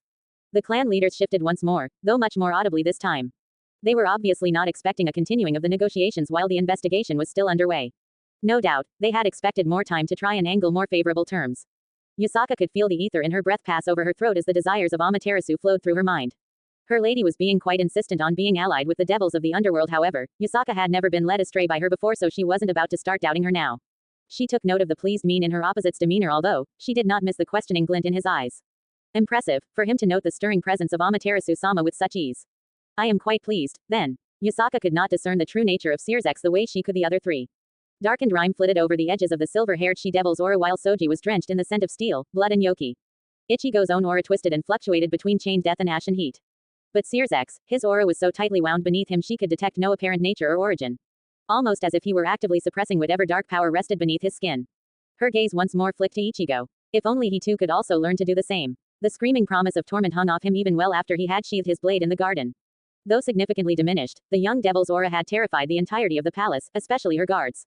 A shiver passed through her as she dreaded him ever releasing the full scope of his power upon the human world. It would have catastrophic consequences. The primal flame was not meant to rage beyond the confines of hell. However, Seer's continued, I must admit to myself that I find the likelihood of another assassination attempt all too probable. You believe that the culprits will make another try? She asked sharply. Unfortunately, he responded grimly. I fear that if they have become so brazen to openly assault a public figure of significance, such as yourself, once, they will have no issue in doing it again. So the threat is imminent, then? She said more to herself than to him. Seer's nodded, which is why I would like to, once again, extend the underworld's assistance once more in the form of additional security. Yusaka raised a single eyebrow. If he honestly thought she would allow him to position soldiers in her country, then the Crimson Lucifer had most decidedly become delusional. There was absolutely no chance that she would allow a foreign military to develop any hold on her soil. Additional security. She did her best to keep the skepticism out of her voice. Yes, Seer's gave a small smile as he gestured behind him with a light wave. Soji here is a former resident of Kyoto and quite familiar with the yokai as well. I'd like to offer his services as a bodyguard. Until this whole debacle is sorted out, of course. Oh, that was different than what she had in mind, but maybe.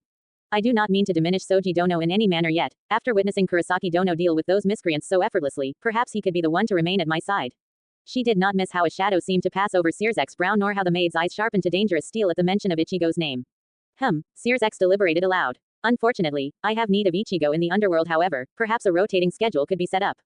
Admittedly, Soji does have his fair share of responsibilities as well. I apologize if my request seems selfish, she said without a hint of sounding expressed regret. No matter, Seer's waved dismissively. I think it's good for both of them to have frequent time in their home country. Now, after the meeting with Yusaka had concluded, Ichigo had said his goodbyes to Soji and Seer's while he and Graphia returned to the underworld alone. His boss had made some mention of visiting his sister, much to the displeasure of Graphia. Seer's had even tried to drag Ichigo along with him, but the silver-haired queen put her foot down, saying that there would be time enough for that later. So Ichigo had found himself back at Seer's palace while Graphia had told him to stay ready to depart at a moment's notice in case anything happened. So, whenever Seer's had not set him up on some task, Ichigo had taken to training intensively at the private training grounds his boss had set up for him. He had initially decided to pass the days with his guitar, but Graphia had scolded him to do something more productive. Personally, Ichigo thought that Graphia was simply venting on him because she couldn't get the Siscon to not visit his sister. Like that was ever going to happen. Nonetheless, Ichigo couldn't really blame Seer's for going to visit her. Seer's sister, Rias, lived in the human world in the very same country of Japan.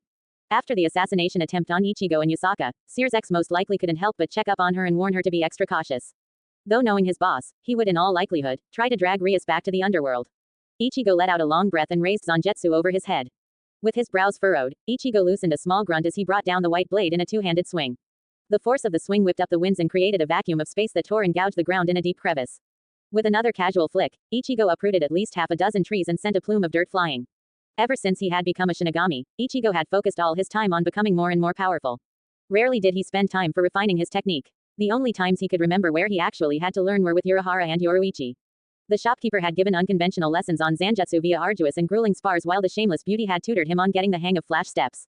However, ever since he had become a devil, Seer's had been adamant that Ichigo learn control above all things else. Which was why he spent hours with McGregor being educated on how to regulate his ferocious power and utilize it to maximum efficiency. A circulation of power in ankles and Ichigo vanished from sight, only to appear in dozens of different places through the clearing as barely visible blur. All the while, Zangetsu a line of white lethality as it twirled in his hands. Drawing forth on the wellspring of darkness within him, Ichigo's eyes turned crimson as Zangetsu began to trickle black and red. He spun the blade in his hand until pointed towards the ground and then slammed it into the dark rock below. Getsu ga Tensho. Power vented from the sword as veins of red-laced black surged through the ground in a spider's web before exploding sky-high. His vision was drowned away as the attack was consumed in fiery pillar that rose around him. The roar of the explosion went unheeded as he raised a hand above his head.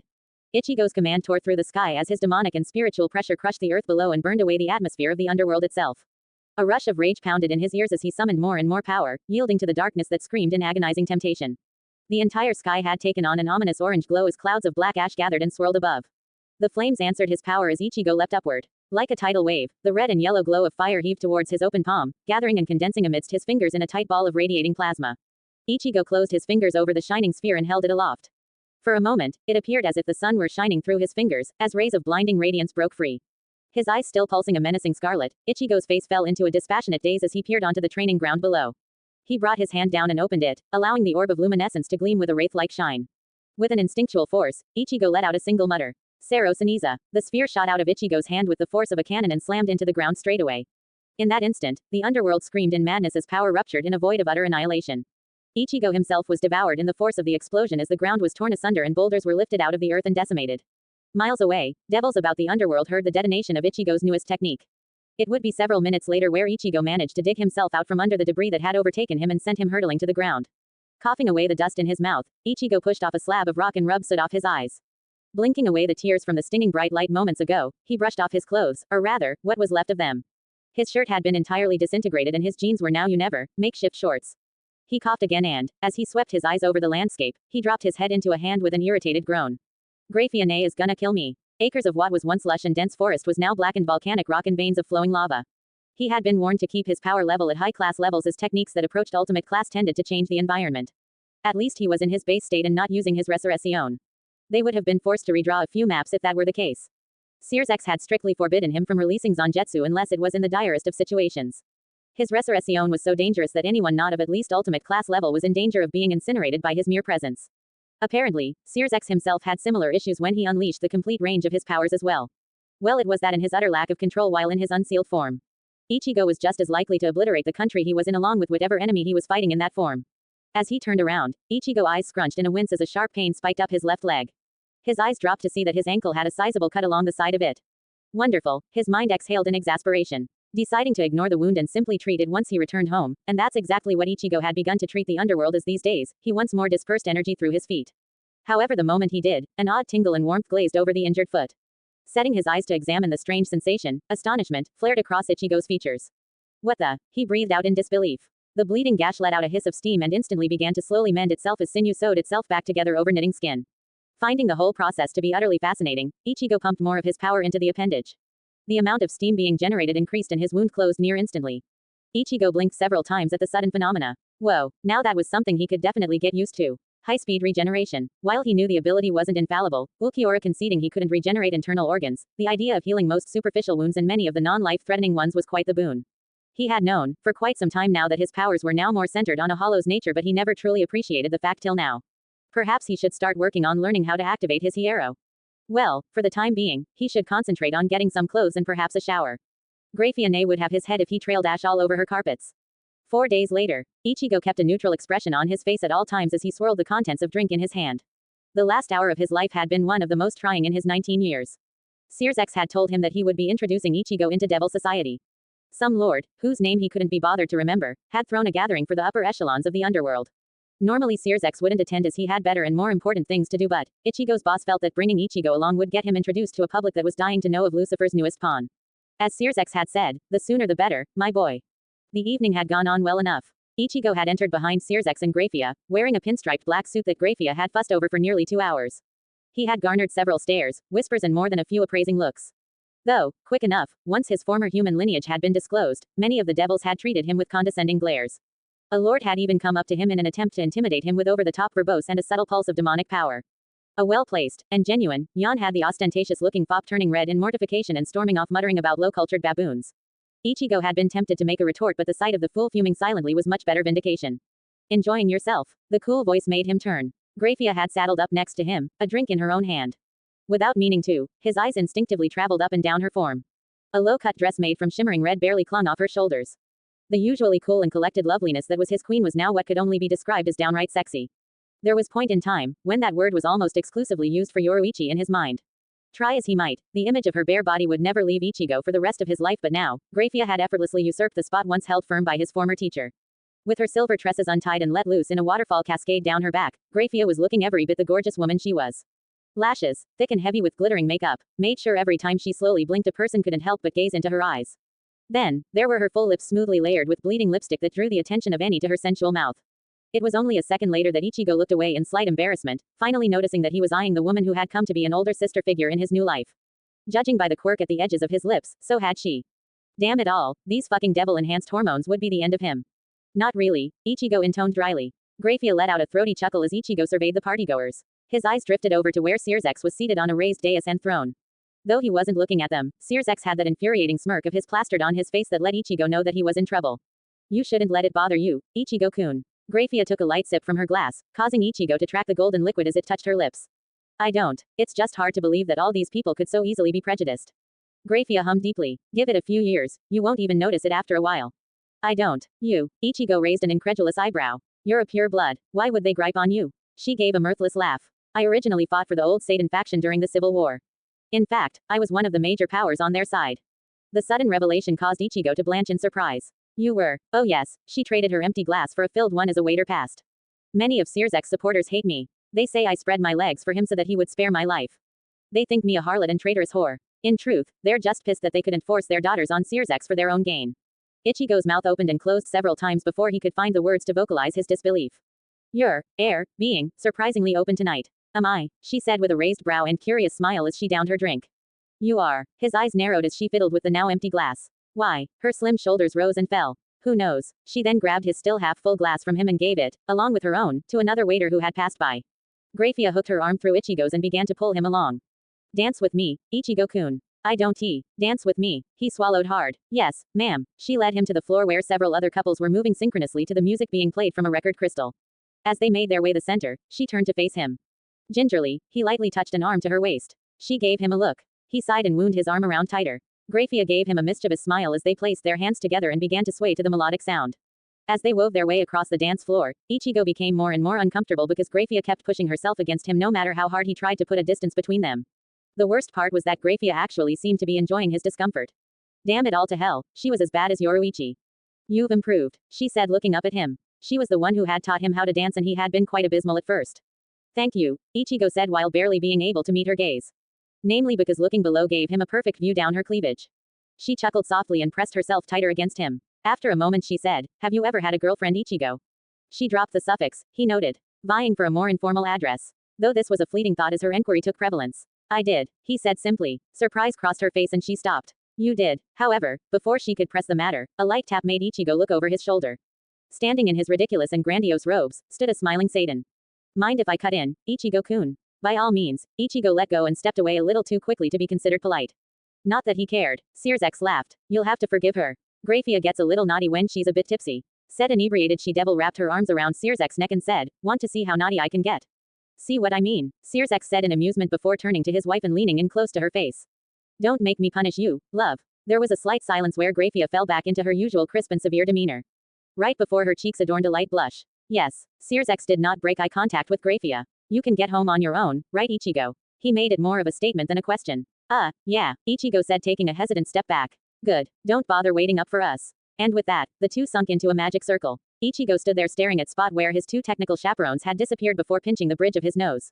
Children. He was surrounded by immature, bratty, children. Ew, that was so gross. As if confirming his assertion, a dull ache spread through his skull.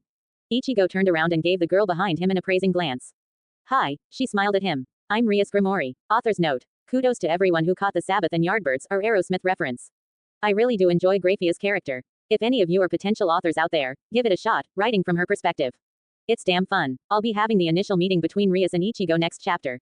I'd like to remind everyone that this story is a year and a half between the main DxD storyline, so Rias and Akino are 16 years old as of now. If you have any questions, remember I answer any and all PMs as fast as I am able to. Hope you enjoyed. CENEX you can get home on your own, right Ichigo?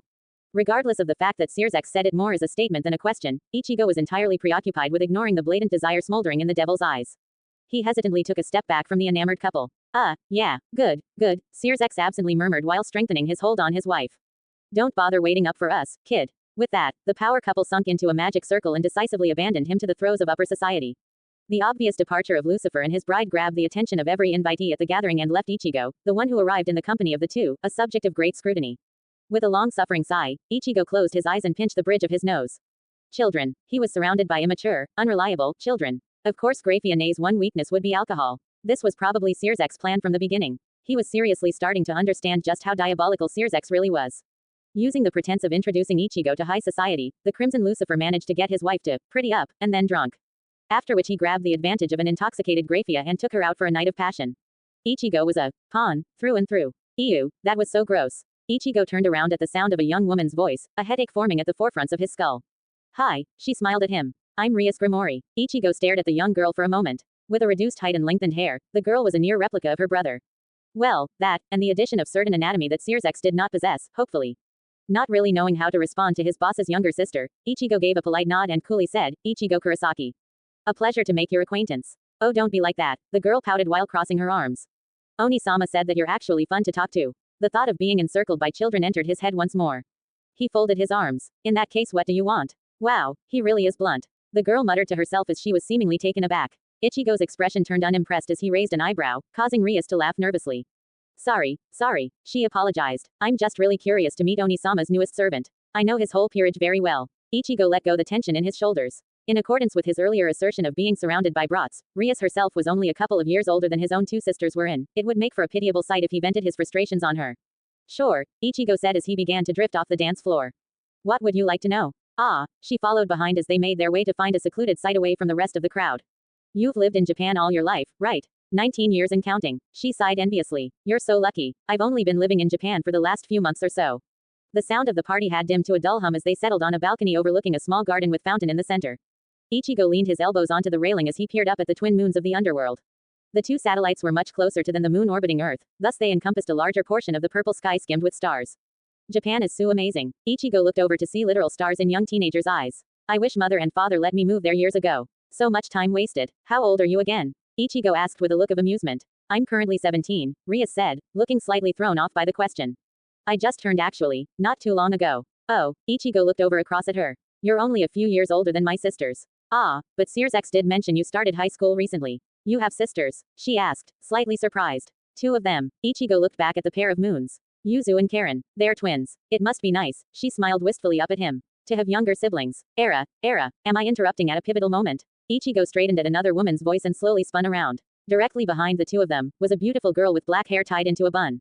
What really captured Ichigo's attention was the fact she was wearing a dark purple kimono. She was obviously of Oriental descent given her features, which was quite confounding as so far, every devil he had met had been Caucasian. However, a minor frown crossed Ichigo's lips as he caught the touch of her aura. Undoubtedly there was the steady flow of demonic taint running through her, but, conversely, there was something, lighter sifting underneath that. A current of what seemed to be flowing in opposite of her demonic power. Given what he knew of the supernatural world, it was all too possible that this girl was a reincarnated fallen angel. Which was incredibly astonishing to Ichigo as the animosity the fallen held for devils was even greater than their untainted counterparts. Akino, Rias hissed indignantly. It's nothing like that. The girl sighed dramatically as she held up a sleeve to her mouth. To think that I would take my eyes off of you for a moment and you would begin to prey on men. Akino, this time much louder, Rias admonished the black-haired girl while her pale cheeks began to color in order to match her hair. Ichigo appraised the girl identified as Akino, with a curious gaze. Whoever she was, she certainly had nerves of steel. While technically a low-ranking devil, as a member of a Satan's peerage, Ichigo was offered a certain level of respect that only the lords and other highly ranked devils could afford to ignore. Notwithstanding the fact that any member of a Satan's peerage is at least ultimate class in power. She certainly wasn't a lord, not with such a small presence. So either she was completely ignorant of who he was, which made her a little stupid for involving him in her teasing, or she had an audacious streak a mile wide. A friend of yours? Ichigo asked with an inquisitive look. Why yes, Rias turned back from her chiding, having momentarily forgotten he was there and only reddening further in chagrin. She cleared her throat as gestured towards the black-haired girl who was now giving him an evaluating stare. Ichigo smiled thinly. So this Akino wasn't stupid, she was simply a teenage girl acting on impulse with a friend. Allow me to introduce you to my queen, Akino Himahima. Rias then turned towards the other girl, whom Ichigo noted with amusement, wasn't looking so sure of herself anymore. Akino, this is Ichigo Kurosaki, pawn of the Lord Lucifer. Akino's ivory skin lost what little color it possessed and she immediately bent at the waist in a low bow. Please forgive me, sir. I meant no disrespect. The worry in her voice was all too evident, causing Ichigo's chest to rumble in silent laughter. It's all right, he said gently. Though I would advise you to take care in who involve in your games from now on. Ah, yes, Akino flushed deeply. HMPH. Rias flipped her hair in a huff. Serves you right for always making annoying comments. It is hardly my fault that Rias-sama has so many openings in her defenses. Akino looked away with thoughtful expression. Her every move demands to be harassed. That's not true. Rias began to become heated once more and Ichigo found himself being content in observing the byplay between the two. As the two girls went back and forth, it was with a sudden comment that caused Ichigo to laugh and break his silence, reminding the two girls to his, once again forgotten, presence. Oh dear, Akeno said while cupping her cheek. We seem to be embarrassing ourselves in front of Ichigo Dono. My apologies, Ichigo-san. Rias wrung her hands together. We have thoroughly disrupted your evening. Hardly. Ichigo leaned against the balcony railing with his arms crossed and the barest hints of a smile adorning his lips. I'd say this has been the most entertained I've been in the last 2 hours. Judging by the look of slight shame that crossed Ria's face and the small indignation on Akeno's, both girls knew what he was referring to. Eyes downcast, a hint of regret playing through her eyes, Rias said, I suppose I should apologize on behalf of my kin. Not all devils are prejudiced. Just most of them. Akeno gave a bitter sigh. Ichigo shrugged as his face fell disinterested. It hardly matters what others say about me when I couldn't care less about their opinions. Still, Rias shook her head as determination lit her eyes. It's one of the aspects of our society I wish to change. Oh, one day, Rias put a hand on her sternum. I will inherit the position of Lord Grimori. I will use both my name and merits to better the underworld. Ichigo knew those eyes all too well. He stood straighter as he was reminded of days of when he would wake up and see those eyes reflected each morning. And I will be there supporting you, my king. Akeno had a demure smile gracing her face, but Ichigo caught the pride that shone fiercely in her eyes. These girls, Ichigo mused. I wonder how far they can go. As a comfortable silence descended on the trio, Ichigo turned towards Akeno and queried a thought that had occurred to him. How come you didn't know who I was? Sears X announced me to the entire hall. We were late in arriving. Akeno shot Rias a look. Someone couldn't get ready on time. It's not my fault. Rias defended heatedly as she put her hands to her breasts, much to Ichigo's bewilderment. They got bigger again and my gown wouldn't fit. I had to get a different one prepared at the last minute. It was only a moment after she finished that Rias realized what she had loudly pronounced. She slowly craned her neck towards Ichigo, who did his absolute best to appear unperturbed as possible, and blushed a brilliant scarlet. Akeno quickly covered her mouth as her entire body shook with laughter. Ichigo closed his eyes in silent sign of utmost aggravation. Once again, his mind echoed the sentiment that high school girl were to be treated with a healthy dose of patience. It was bad enough how he had to deal with Graphia's provocation earlier. Now, dealing with attractive teenage girls that were relatively close to him in age was something that pushed the edges of his tolerance. A tolerance, which had been significantly lowered when he became a devil. So this is where you were, Rias. Ichigo's eyes flickered to the new presence that had joined them immediately. Still keeping himself propped against the railing and having his arms crossed, Ichigo nevertheless primed himself the moment he felt the girls tense. Akeno moved back quickly and Rias edged towards him. A prominent frown formed on Ichigo's expression as a young man, approximately Ichigo's age, walked towards them. He had dark blonde hair and dressed with a careless stylishness. The second he came close, Ichigo was hit with the scent of fire. Yet, it was a different fire than the one he was used to. It was of a less harsh kind, and gave off the sensation of renewal and invigoration. Ichigo, for the oddest reason, felt an intense dislike for the young devil. The blonde-haired devil's eyes lingered on Akeno for a moment before they fell on him. Apparently, he wasn't anybody special in the blonde's eyes as he promptly drifted over him to Rias. Riser. The disdain in Rias' voice could be practically heard dripping onto the floor. Something which greatly intrigued Ichigo. The blonde devil put a hand to his hip and let out a sigh. Really, Rias, is that any way to greet your husband? Husband. Well, now, wasn't that interesting? The idea of a 17-year-old girl being married, while not alien to him, was a little off-putting. Granted, he could hardly judge based on human standards. It was still somewhat disconcerting, making the transition from human to devil in his mind. You, Rias's eyes narrowed to dangerous slits, are not my husband, Riser.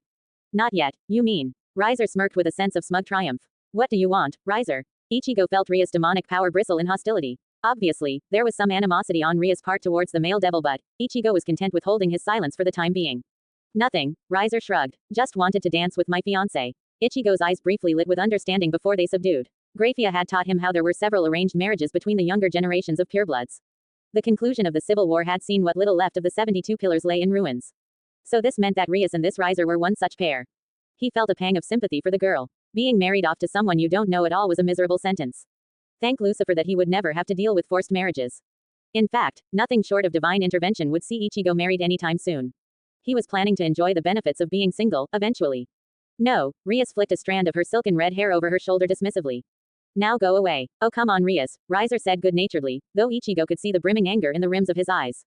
Don't be like that. What's one dance between future spouses? I said no, Riser. Rias' voice gained a dangerous edge as she stood straighter and her glare hardened. You know, Ichigo heard the initial creep of annoyance in Riser's voice. You could at least try and make our impending marriage pleasant. I'm not marrying you, Riser. Finality layering into Rias' tone like iron. Now get lost. Riser took a single angry step forward. You don't get to take that tone with me. Akeno, having remained the entire time, shuffled nervously as both of the young devils began emanating a dangerously hostile aura.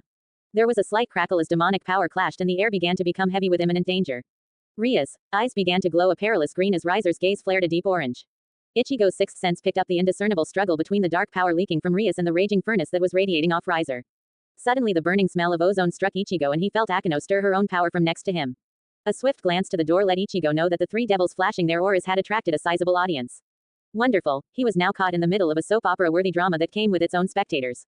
Ichigo closed his eyes in a silent sigh. The headache from earlier slamming with renewed vim and vigor. He slowly opened his eyes, sifting through the three clashing energies that were seconds from open combat. With a near imperceptible shake of his head, Ichigo touched Zangetsu resting deep within his inner world. He heard the annoyance from his spirit at being disturbed when there was no obvious chance for enjoyable combat. He exhaled sharply, brimstone and ash tainting the underworld air as demonic and spiritual pressure fell upon the world in a silent scream. The luster from the celestial bodies in the evening sky dimmed to a pale sheen and what little vegetation crept alongside the walls withered to dust. Maybe, Ichigo's eyes swirled a bleeding red as his voice cut through the trembling night. You all ought to relax a little, don't you think? The dark authority stealing itself in his speech caused everyone within earshot to pale considerably. Ichigo slowly drifted over the faces watching him with perfect indifference. Each time his eyes met someone else's, they shuddered where they stood. At last, his eyes fell on Riser, who being so near to him, had a dread fill him unlike any before. Rhea stood transfixed as a terrible dark power coursed through the world and whispered to her things of the purest malice.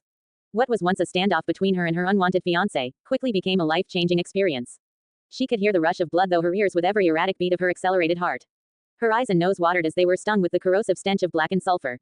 Somewhere, beyond her senses, she knew there were an innumerable amount of people screaming in endless torment and, for the most blood-curdling reason, she knew the sound was coming from Ichigo-san.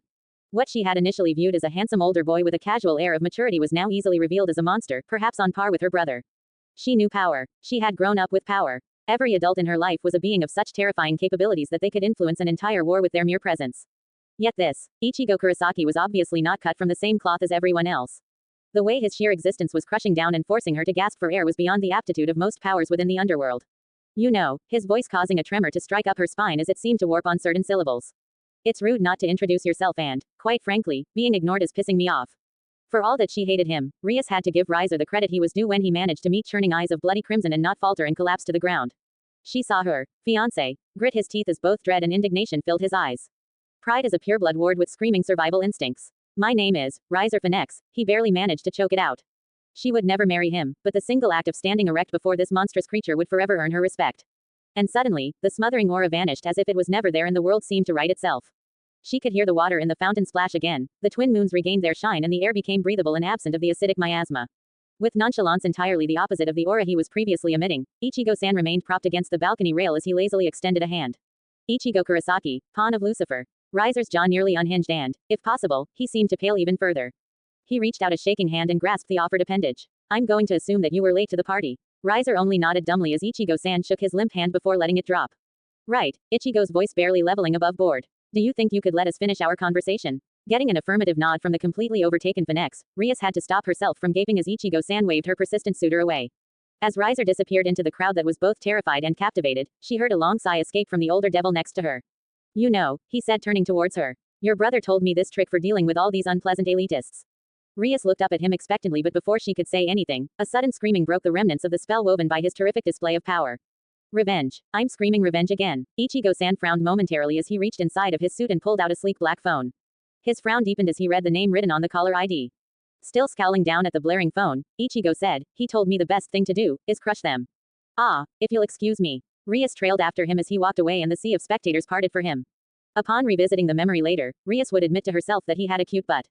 Hey Rias, she turned around to see a thoroughly flushed Akeno whose eyes were half-lidded and legs outwardly squirming. Do you think he's single? As all the partygoers practically fled from his approaching steps, Ichigo's eyes were glued to the screen that read, Graphia Nay. This little call presented Ichigo with quite a conundrum. A drunken Graphia had left the party with her apparently aroused husband. Meaning if he picked up, there was a good chance that he might end up with a fair deal of emotional baggage depending on what was going on the other side of the call. On the other hand, if Graphia had succeeded in returning to sobriety and he didn't pick up, she'd more than likely chew his ass out. Decisions. Deciding to take a chance, Ichigo flicked the talk symbol with his thumb and put the device to his ear. Hello, Ichigo Nisama, a small voice shrieked at the other line. Ichigo gave the screen of his phone a once-over before, putting it back to his ear. Milikas, what are you doing calling me on your mom's phone? There's no time for that Nisama. The child yelled urgently on the other side. Milikas, what's wrong? Ichigo's brow creased in worry at the blatant desperation in the young boy's voice and he picked up his pace towards the exit. Otu-sama has gone crazy. Ichigo's eyes widened at that. Wah, Sears XH. He's going to hurt Okawa-sama. The tears in Milika's voice put Ichigo on the brink of panic. Milikas, Ichigo's voice becoming iron with command. Tell what happened. I was eating a late-night snack when Otu-sama came crashing into the kitchen half-naked. Milika screamed back as Ichigo's stomach dropped. Oh hells no. He then started to tear the fridge apart and he was laughing all crazy. He ran away with all the whipped cream while yelling he was going to punish Okaasama. Ni-sama, you have to stop him. Ichigo froze in place as his face fell void of all emotion. He let his arm fall from his ear and the phone dangle from his hands. Ni-sama, Ni-sama. Ignoring the frantic yells of the child, Ichigo pressed the tips of his fingers against his aching temple. I have a tumor, he lamented. I know I have a tumor, why won't it just kill me already? Against all common sense, Ichigo put the phone back to his ear and heard the hysterical sobbing of Milika's. Milika's listened to me carefully. Ichigo tiredly rubbed his eyes. And Ni-sama, a small sob answered him. Go to my room and lock yourself in, okay. Are you sure? He sniffled hesitantly. Yeah, Ichigo sighed. I'll be home in a second and take care of this mess. Please hurry. I know. Just avoid your dad at all costs. Ichigo cut the line and deposited the phone back into his jacket. He glanced over to the wall and began to wonder if the partygoers would mind if he were to bang his head against it, repeatedly. Ichigo had barely managed to brace himself as Milika slammed into his abdomen and instigated a sob fest onto his new suit. Maybe Grafia wouldn't kill him if he explained the reasoning behind why his jacket was covered in the tears of children. Ni-sama. Milika's pulled back with quivering lips and cheeks laced with tear tracks. Is Okaasama okay? Nei-san is fine, Ichigo assured with a pat on the head. Your father was simply running a bit of a fever so he was acting all weird. Relief washed over Milika's as he rubbed his sleeve all over his face. Smiling at the sight, Ichigo pulled out the handkerchief from his breast pocket and pulled Milika's arm away. Gently, he dabbed the boy's watering eyes and wiped the running mucus from his nose. There we go, Ichigo chuckled as he pulled away. You look much better like this. Milika's expression turned sheepish for a moment before shock struck across his face. Ichigo frowned as he tracked the boy's eyes to the stains on his suit. Oh no, Ni-sama, I'm so sorry. Oh, it's fine, he waved dismissively. Ichigo undid his jacket and threw it onto his bed and moved to his dresser. He rummaged for something more casual to wear and after a while, entered his personal bathroom to change. Make yourself comfortable, he hollered over his shoulder. I'll be back in a second. After changing into a pair of sweatpants and simple t-shirt, Ichigo washed his face and exited the bathroom to find Milika's kicking his legs off the edge of the bed. As the young child smiled up at him, Ichigo ruffled a hand through his orange hair. He was somewhat confused with what to do at the moment. He couldn't leave Milika's alone for fear of the boy wandering over to locate his parents and ending up being scarred for the rest of his admittedly very long life.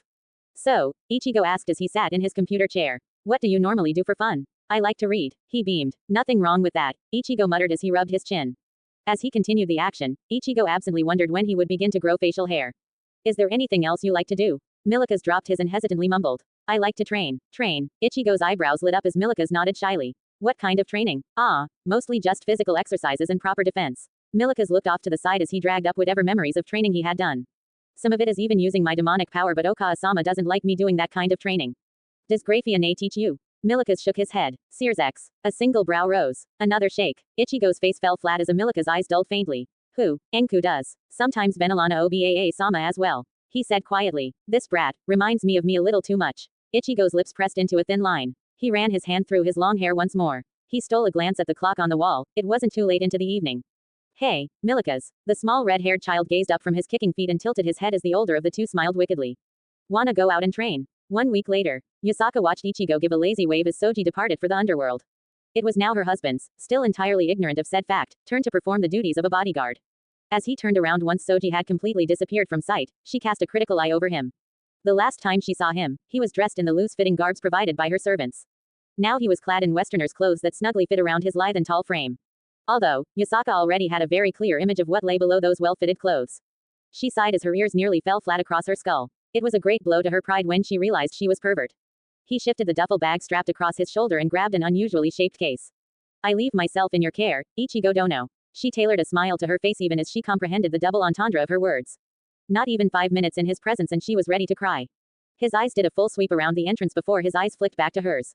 And I yours, he said with a respectful bow. As he straightened, Yusaka caught a peek down the collar of his shirt and felt blood rush in her cheeks. Would you like to join me for a cup of tea? Sure, he scratched the back of his head. I wouldn't mind a drink. She led him back into the palace and they walked in comfortable silence. Albeit, she was pleasantly surprised to find that his monstrous aura was far better concealed than it was before. For someone as sensitive to energy as she was, he had been a walking lighthouse. Perhaps he had spent a good portion of the past week training. It was a good sign that a person did not allow their skills to stagnate when possessed of great power. How's Kuno doing? He asked, once again surprising her. She is doing well, Yusaka said while sneaking a glance out of the corner of her eye at him. And yourself, how is your family faring? My sisters are busy as ever being in middle school. As for my father, well, he's keeping himself busy with his clinic. Ah yes, I had forgotten that Shiba Isshin had become a physician. She mused softly with her hands folded in her sleeves. She continued to make her way to her study however, when she could no longer hear Ichigo's footsteps, she turned around. Yasaka glanced with worry as he stood frozen in place and unmoving, his face twisted in an utter dumbfounded manner. Shiba. Yasaka's eyes widened. You did not know. She held a sleeve to her mouth as mortification and guilt tossed in her chest. Oh dear, Ichigo Dono, I am terribly sorry. I did not mean to. Yasaka trailed off as she broke her gaze away. He exhaled loudly before dragging a tired hand through his long hair. No, it's fine. His eyes going distant. I'm the one who said that I would wait, he murmured to himself. She stood there in unbearable discomfort as he stared off into space. Yasaka closed her eyes in a silent moment of frustration. That she would make such a ridiculous blunder. Hey, she looked up and her heart clenched at the obvious sorrow in his eyes. It's not your fault. I would have found out one way or another. The smile he gave her was edged with both reassurance and far-off grief.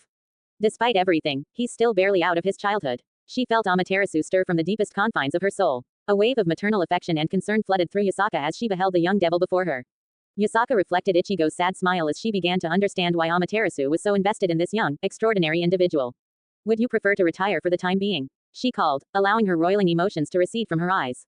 Pity would only insult someone of his nature. She figured that some time alone would be enough to relieve himself through the sudden revelation.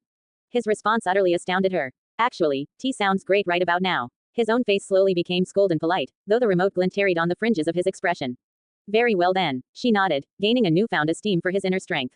Few could so easily master themselves and retain a measure of patience. Fewer still at such a young age. It didn't take too long for them to arrive at her private study. She had sat herself behind her desk with a guest chair put out for him in front. Already, upon their arrival, was a servant waiting with a tray of steaming tea. Yasaka adjusted herself as she took a tentative first sip before setting the cup back down and meticulously examined him. His eyes were hidden behind his long bangs and he kept the teacup firmly in both hands. Several moments passed and Ichigo set his empty glass in front of him as he quietly asked. Have there been any irregularities you've noticed? She pitched him a critical eye, noticing how his eyes were unwavering and face set in determination and girth. It appeared he had come to terms with whatever turmoil she had inadvertently caused. Liking to savor the flavor, Yasaka's cup still held a fair amount of hot liquid and she slowly tasted before answering with a shake of her head. So far no discrepancy has been observed. Neither by myself nor Soji Dono. The calm before the storm, I suppose. His face morphed into a calculating flatness. Another strong silence collapsed over the two of them and Yasaka fought the urge to sigh heavily. They couldn't even hold a proper conversation with one another. It seemed both of them were people of few words. At least, she had the week to find an understanding of him. Once Yasaka was comfortable in obtaining a rough outline of his character, perhaps then she could derive ways in informing him of their new marital status in the most appropriate manner. She threw a slight forlorn look at the clock on the side of the wall. Watching with near exhaustion as the minutes ticked away, Yasaka fluidly struck a strand of hair behind her ear as she gave her husband a glance. She blinked in surprise as she found him staring intently at one of her many bookcases. He gave her a hesitant look before turning his eyes back to the rows of written works. Your heir, a fan of Shakespeare? That caught her by surprise. Yes, are you? Ah, he sifted a hand through the back of his hair and gave a reluctant smile. I've been a fan ever since my mother took me to a small production of Hamlet when I was young. Her lips curved fondly as a very similar memory dragged itself from the depths of her mind. It's a shame I was never able to attend one of his plays, but I was younger than even Kuno when he passed away. She caught him giving her strange stare before he subtly shook his head. Do you have a favorite play? She laced her fingers in her lap as she considered the many works she had read over the centuries. I would have to say Richard III. Judging by the way his eyes lit up, it was perhaps one of his favorites as well. It's one of his earlier works, but I do enjoy how openly wicked Richard is. A true smile graced his mouth as he passed a hand through his bangs, gently swaying them to the side. I personally love the opening soliloquy in Act 1. It's almost conspiratorial, the way he gets the audience involved in Richard's plots. She gave a small laugh and began to recite, I am determined to prove a villain and hate the idle pleasures of these days. Ichigo lips twisted roguishly. Plots have I laid, inductions dangerous. 5 days later. Oni-san, Kuno called out as she waved her parchment of calligraphy, allowing the ink to dribble down and stain the floor. Look, Kurokumo said that this is my best effort yet. Yasaka gave a light chuckle as Ichigo gave her daughter an expression of fond exasperation. Oh, his eyebrows rose as the corners of his mouth continued to twitch in silent amusement. Is it because you wrote all over the floor? Kuno's nose scrunched cutely in confusion as she bent her head to examine the floorboards. Her eyes widened as she took in the sight of ink droplets and stains across the wood and she began to flail her arms. Awa, Kuno turned towards her as her eyes began to water. Oka-sama, I didn't mean to. A musical giggle escaped from the golden nine tails as she opened her arms. Come here. Kuno dropped the dripping parchment as she ran over to her but suddenly stopped halfway and uncertainty found its way onto her face in the form of quivering lips. Knowing her daughter better than any other, Yasaka slowly approached as she gracefully slipped onto her knees. It's fine. Yasaka touched a weave of magic over Kuno and the stains of ink slowly began to disappear. Kuno gazed on in wonder before she threw herself at Yasaka and nuzzled into the older Kyubi. A mother's warmth filled her as Yasaka ran her fingers through Kuno's golden tresses and pressed a hand to her back. Though long past the stage, the fresh scent native to babies still hung off her young daughter and she deftly pushed a kiss onto her head. Yasaka wove another stream of magic and a soft glow emanated from the edges of her fingertips. It flitted through the air and quickly covered the blemishes of cooling black liquid from the floor. I seriously need to learn more magic, she heard Ichigo mutter absently. Kuno poked her head from out under Yasaka's arms and pouted heavily. I was going to show Oni-san how amazing my writing had gotten. Maybe another time, Yasaka said gently. Still, Ichigo bent over as his fingers caught the edges of Kuno's parchment and lifted it. A princess should know better than to run around with wet ink, right? Baka. Kuno stuck her tongue out at Ichigo before awareness struck across her soft, childlike features. I mean, a lowly commoner could never understand our duties as royalty. Kuno, Yasaka delicately chided. Be polite, Ichigo-san was merely teasing you. Kuno's ears fell flat and she began to pout once more in a rather prominent frown. Hey there, Ichigo had come to squat down next to the two golden-haired females, a reassuring smile playing across his lips. I actually think you did a really good job, he said as he held up the paper. Really? Kuno's golden eyes wavering, causing Yasaka to embrace her more tightly. Yeah, he breathed softly as he placed a hand on top of her head and ruffled fondly. Kuno let out a soft purr as a strong blush drifted up her neck and into her cheeks. Yasaka felt like squealing on the inside when she realized her daughter had gained her first crush. The fact that it was on her stepfather was entirely lost to her for the moment. Kuno began to struggle and succeeded to free herself from Yasaka's arms. We will return to our lessons and have you acknowledge our greatness. Kuno then quickly scampered away, the sounds of her footsteps a dull pitter-patter echoing through the halls. As Ichigo stood, he offered her a hand, which she graciously took. Congratulations, he intoned dryly as she brushed herself off. You've raised a Tsunere. Oh hush you. In the last few days, Yasaka had found herself engaging in various pleasant conversations with her husband. On a myriad of subjects, the two of them accomplished a connection of an intellectual level. And, while she still hadn't managed to confess to their secret marriage, the initial foundations of a rather simple plan began to construct themselves. Devils weren't the most understanding of beings, living off the darker passion that ruled them. So she had decided that, perhaps, it would be a good idea to build up a casual relationship with Ichigo before she dropped the particular bomb of their impromptu wedding via Amaterasu-sama. Though that was her stated reasoning. Yasaka was personally terrified of the prospects of Ichigo flying into an indignant rage. While, rationally, she knew that in no way was she responsible for their marriage, she feared that Ichigo would lay the blame on her. The 5 days that passed in his presence had given her something that she sorely lacked in her life. That of normal friend. While nothing as deep as they would be sharing their deepest and darkest secrets with one another, the ironic thing being he was her deepest darkest secret, she still began to enjoy his company. All of Kyoto bowed down to her in reverence to her connection to Amaterasu-sama. And, while it was true, that her lady knew every ounce of her soul and true self, Amaterasu-sama was entirely incapable of sympathizing with a mortal. In the eyes of the sun, Yasaka was simply being foolish and should act more brazenly. Still, it was a blessing in of itself that she had been left alone to deal with Ichigo on her own. But the fear of losing the abrupt friendship she had come to enjoy in such a brief time was something that made her resolve waver. Regardless, she would have to divulge soon enough. She could only hope that Ichigo would take it well. Nevertheless, even if Amaterasu-sama used her divine authority to validate a marriage between herself and Ichigo, there was no possible way the Lady of the Sun and Universe could enforce it. Ichigo was well beyond her influence in those regards. A leaden throb ached through her skull as the stress of her situation compressed over all too overwhelmed brain. You all right? His brown eyes wavered with concern as he peered down at her. Her lips parted to say something but yet her mind rang blank. When she felt the slightest of pressures on her palm, she realized that she was still gripping his hand. Yasaka reserved enough control on her erratic thoughts to keep herself from yanking back her hand and instead, she twisted her wrist experimentally.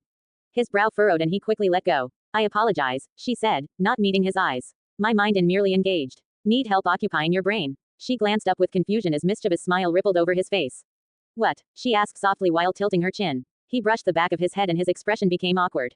Sorry, it's something Searsex and I have going. My tongue slipped out instinctively. Oh, she said, not truly understanding. Do you any further meetings for the day? He asked, quickly changing the subject. No, she gave a light shake as her golden locks danced around her frame.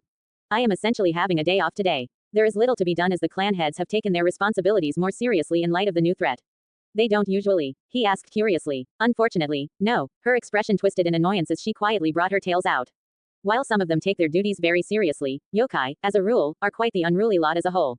As such, many of them allow their kinsmen to run wild, leaving it to me to clean up. The two of them had begun a walk at a leisure pace.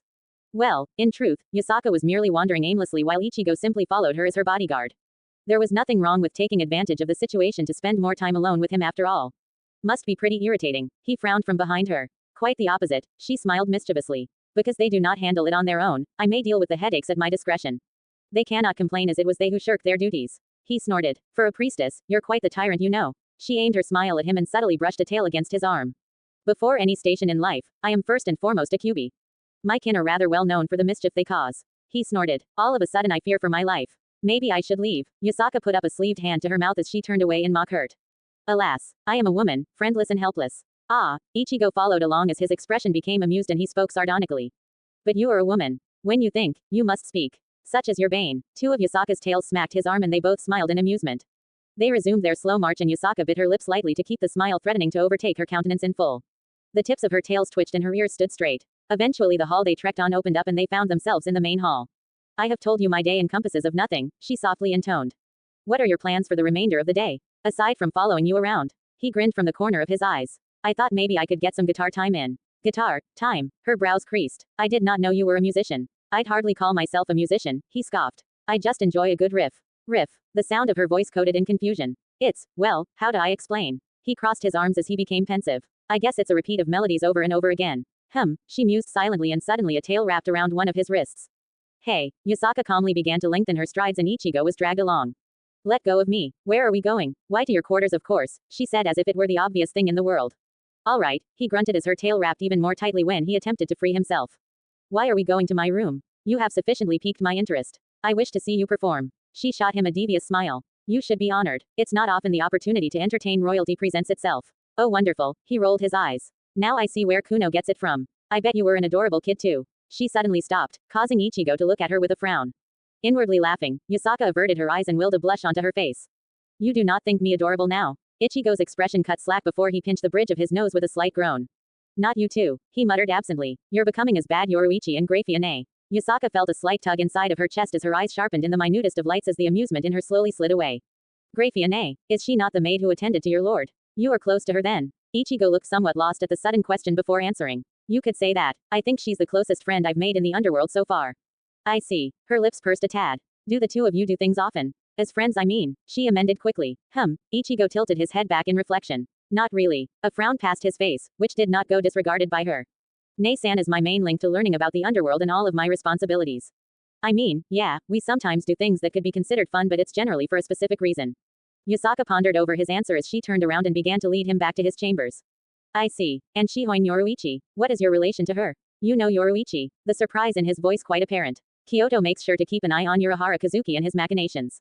She answered briskly. Can't blame you there, Ichigo sighed. That man is the single biggest pain I've ever met. As for Yoruichi, well she trained me for a while. After that, we kind of fell into a casual relationship. You were close to them then? Not particularly, no, he frowned. I haven't spoken to Yoruichi in over a year and Grafia is a recent addition into my life. Granted, she's become that big sister in my life. It does not sound like you have many close to you, Yusaka said, easing open the door to his room even as relief flooded through her. With no lover in his life, this would be much easier. I've generally kept to myself ever since I entered college. She could hear the grimace in his voice as he stepped in from behind her. She cast a long glance around the well-adorned bedroom. I am impressed Ichigo-san. I was under the impression that young men of your age were general slobs. He walked past her and bent over the edge of his bed, pulling a large black case onto it. Yeah well, he said as a click sounded from the case. I've never enjoyed being messy. I had to take of my sisters when we were all pretty small so I've an ingrained habit of cleaning up. He lifted the top open and reached in. His long fingers wrapped around the instrument and brought out the strange shape of dark colors. Yusaka watched from a distance as he sat on the bed, pulled the instrument into his lap and began to fiddle with small knobs on the device. The music of Europe never truly took hold amongst my kind, Yusaka said as she continued to watch Ichigo handle the instrument in his arms. He gave a light chuckle but kept his gaze focused on the guitar. I'd be pretty shocked if I saw a kappa shredding down the neck of a flying bee. I do not understand, she said blankly. Sorry, his brows came together as he fingered the strings, testing their tension. A lot of these terms are weird for most people. I'll try to keep them to minimum. Yusaka watched with interest as he walked over a large metal crate with various small buttons and switches. He picked up a cord and dragged over to the guitar before inserting into a small hole on the bottom. Now where'd I put my pick? She heard him mutter. Ah, here we go. Have you ever thought about marriage? Yusaka blurted out suddenly. That caused him to look up at her with alarm. Blood rushed up her neck as he gazed on in unreserved bafflement. A certain dismay dawned on her as she fully realized what had hurtled out of her mouth. She felt absolutely mortified, and to make matters worse, Amaterasu's smug satisfaction radiated through her, now wild, heartbeat. I'm sorry, his expression bordering on mild horror. What? She cleared her throat, centuries of pride unwilling to look away in shame. Marriage. Is it not customary for humans to wed at your age? She desperately ignored the hotness within her cheeks. Not really, a note of wariness rocking though his face. Nowadays, most people wait until they've finished their education and are earning money. I see, Yusaka pretended to tilt her head in thought. Humans are ever changing quickly. He continued to stare at her with minor incredulity before he laughed quietly and returned his attention to the instrument in his lap. You know you say some pretty weird things sometimes. I do not, she said hotly as color further flooded her cheeks. You humans are simply too fleeting for proper society. Ah see, he stood up with an impish grin. There's that spoiled princess-like qualities you passed on to Kuno. How dare you? I am not. Yusaka's tail suddenly flailed in alarm as she jumped back. Ichigo had flicked his wrist over the parallel strings and a blast of unruly loudness shook the room. What on earth? Spoiled princess, he grinned. She bristled angrily and opened her mouth, but Ichigo's fingers began to move, effectively cutting her off with a barrage of intense clamor. Yusaka flinched as her sensitive ears were assaulted by the rough noise repeating itself. This is music. It sounded more like a child pressing wildly down on whatever amused it. Suddenly, the repeating heavy rhythm turned into a high-pitched shrieking that had two of her tails pressing down on her hurting ears. The sound, it was rough, heavy, and very angry. While doing her best to block out the blaring noise, her eyes caught sight of Ichigo's fingers wildly flying across the long elongated portion of the instrument. Every so often, instead of pressing down on the strings, Ichigo would bend them wildly. As he played, Yusaka became mesmerized by his expression. A countenance of incredible intensity fused with a repressed anger shook his eyes that held veins of creeping rubies. The grating sound was nearly a perfect match for the fuming darkness within her husband. In fact, his demonic visage appeared to fluctuate with the sound being produced from the raucous musical implement strapped across his shoulder. It seemed so appropriate for him to be displaying such a high level of aggression without a single word of hate of active violence. For that's what it appeared to her, all the darkest truth of Ichigo's soul unleashed and exercised through the fraying of his wild locks and the raging of his locks. Shadowed, enslaving, and so twistingly pure. As the fire blackened, as the darkness distorted, there appeared to be not a single thing out of place within Ichigo. Entirely complete in his supremacy, the devil in her husband reveled with unadulterated bliss beyond the concepts of good and evil. Darkness unblemished was as immaculate as the most sanctified of lights after all. It was only a moment later, which Yusaka broke out of her stupor and grasped that Ichigo stopped playing. Though the bleeding power receded from his eyes, the inner strength devoid of turmoil and complete in its self-assurance was quite apparent. Hotness licked flames within her face as his smoldering eyes, shifting behind long strands of orange, locked against her. Well, there you go, his voice rougher than what she remembered. Still coiled in the sheer torrent of passion his fingers had discharged, Yusaka's head went light as all reasonable thoughts floated away. I need to tell you something, her mouth going dry even as comprehension dawned on her. What am I doing? What am I doing? What am I doing? This was not how it was supposed to happen. The plan, she was supposed to solidify their friendship and then tell him the truth. He brushed his hand across his brow, giving her a perfect view of unyielding brown eyes. Something occurred after your meeting with Amaterasu-sama. No. Stop. What? His eyes sharpened to the very same edge that had torn apart the assassins in her garden. She swallowed nervously as her hands bunched the red fabric of her hakama. Her teeth pressed hard against themselves as her tails froze completely. She did something, to the two of us. What? The edge moving into his voice as he removed the guitar overhead and moved in front of her in two lengthy strides. She stared up at him as he came to stop barely a foot away from her. Her golden eyes wavering in trepidation as his bore down mercilessly. Soji said that she might do something, he muttered under his breath. Yusaka, what did she do? Barely acknowledging the drop in honorifics, Yusaka stared up as her heart violently crashed against her ribcage over and over again. The air seemed to thicken and she found her ability to breathe to be greatly diminished. Ichigo, you and I, her throat constricted. We're Boom. A ferocious tremor shook the palace and Yusaka was thrown forward, only to be caught by the firm arms of her husband. Both of them staggered for a moment and Yusaka instinctively reached out to touch the ley line under Kyoto. As her senses flared, her eyes widened in panic, the enemy had attacked. Ichigo and Yusaka raced down the halls of Kyoto's royal palace at impossible speeds. They were quickly joined by Karasu Tengu as they approached the throne room. Report, the furious QB stated. Haim-sama, the Tengu said as Yusaka quickly ascended her throne. The enemy has managed to set a space-time barrier, cutting us off from the rest of the world. All attempts of leaving or contacting the outside have failed. So we are stranded, she whispered to herself. The enemy has managed to take the entire West District, but we have succeeded in stopping their advance in the market square. However, we will not be able to hold them off for long. We do not know their exact numbers, but they are very well into the hundreds. Genshiro and Byakuran are leading the defense and reporting by the minute. Yusaka nodded grimly. The people, our main forces are directing civilian traffic into the palace and are preparing for what will inevitably be a siege. Her eyes flashed in fury. I will head to the inner sanctum and strengthen the barrier as much as I can. Have Kuno brought to me. At once, milady. Karasu Tengu bowed as he turned around and began to bark orders. Golden eyes hardened. She turned towards Ichigo and for a moment, her frigid glare wavered. Ichigo, it pains me to ask this, but I need you to head to front lines and help delay the enemy as my people evacuate. A conflict raged with him as his face contorted with frustration. I know your orders were to protect me, but what good is my life if all the rest of Kyoto lies dead? Besides, her guilt wallowing in her gaze. Your presence will draw the ire of your traitorous kin, allowing my soldiers to move about more effectively. Ichigo placed a hand on the pommel of Zangetsu, his grip becoming white-knuckle tight around the increasingly excited blade. Eyes darting uncertainly, Ichigo gritted out from between his teeth. How strong can you make the barrier? She didn't even blink as she answered him. To the point where nothing short of the combined might of the heavenly two could break it. If I pushed myself to the utmost limit, then perhaps even more so. He ran a hand through his hair and closed his eyes. Yusaka watched on worriedly but was slightly taken aback as his eyes snapped open and swirled an angry red. I can do more than just hold off the enemy. Once all the civilians have been evacuated, let me know. Then have all of your forces retreat to the inside of the palace barrier. For a single second, Yusaka felt one lone pulse beat against her chest as the world froze and centered on her husband. He can't possibly be thinking of releasing his full power, here. He'd destroy all of Kyoto. Hey, a wicked grin on his face as he obviously guessed her mind. Don't think along those lines. I've got this, no one will get hurt because of me. She closed her eyes, not trusting herself to belay all her worries. Just don't do anything foolish. Me, he smiled all too roguishly. Never. He disappeared in a pith of abrupt static. Be safe, my husband. With a wave of monstrous spiritual and demonic pressure, Ichigo sailed over the clashing forces of yokai and traitorous devils. His dark power immobilizing combatants below. Pushing himself off condensed air, Ichigo crashed behind the advancing old Satan faction line. Twisting on his toes, Zangetsu whipped out of its sheath, madly cackling in glee as it tore through half a dozen devils. He touched the wellspring of malice that lay hidden within him, sending the weakest of the soldiers to blissful oblivion while the rest were disabled on their feet. Again, the buzz of a muffled sonito went unheard through the clashing armies and dozens more died with each empowered step taken and each lethal twirl of the white-edged blade. For nearly half an hour, Ichigo slaughtered his way through the back of the army. His repeated use of sonito threw the enemy off whenever they came close to overwhelming him with sheer numbers. Eventually though, they smartened and began to pull back and assault him with long-range magic. While he was confident in ability to dodge all of their spells, Ichigo was somewhat wary of being hit with some obscure curse that was outside of his abilities to manage ergo, he pulled back to the defensive line set up by the yokai. Regardless, he managed to significantly cull the numbers of the first wave. What had been at least 500 was down to under 4 now. Well, if it isn't Haim-sama's little devil boy toy. Ichigo turned to see a silver-haired woman saunter up to him even as she bisected a summoned familiar effortlessly with her claws. Getting off on killing your kind, Ichigo eyed the woman covered in blood curiously. She had 2 wolf-like ears, similar to Yasaka atop her skull. Behind her, her silver tail swished to and fro and Ichigo's eyes narrowed as he saw blood seep from a wound. You're injured. His eyes traveled back up to hers. She gave him a flicker of surprise before she beamed a smile that really did not go all too well with the copious amount of blood on her person. Well, aren't you a sweet one? Ichigo's eyes flashed with annoyance as the woman tapped one bloody claw against his chin. Pretty cute too. How about you and me get better acquainted after this, huh? She leaned in closer and Ichigo was sorely tempted to hit her over the head with Zangetsu. Honestly, it seemed that no matter where or when, women would always find some way to make his life uncomfortable.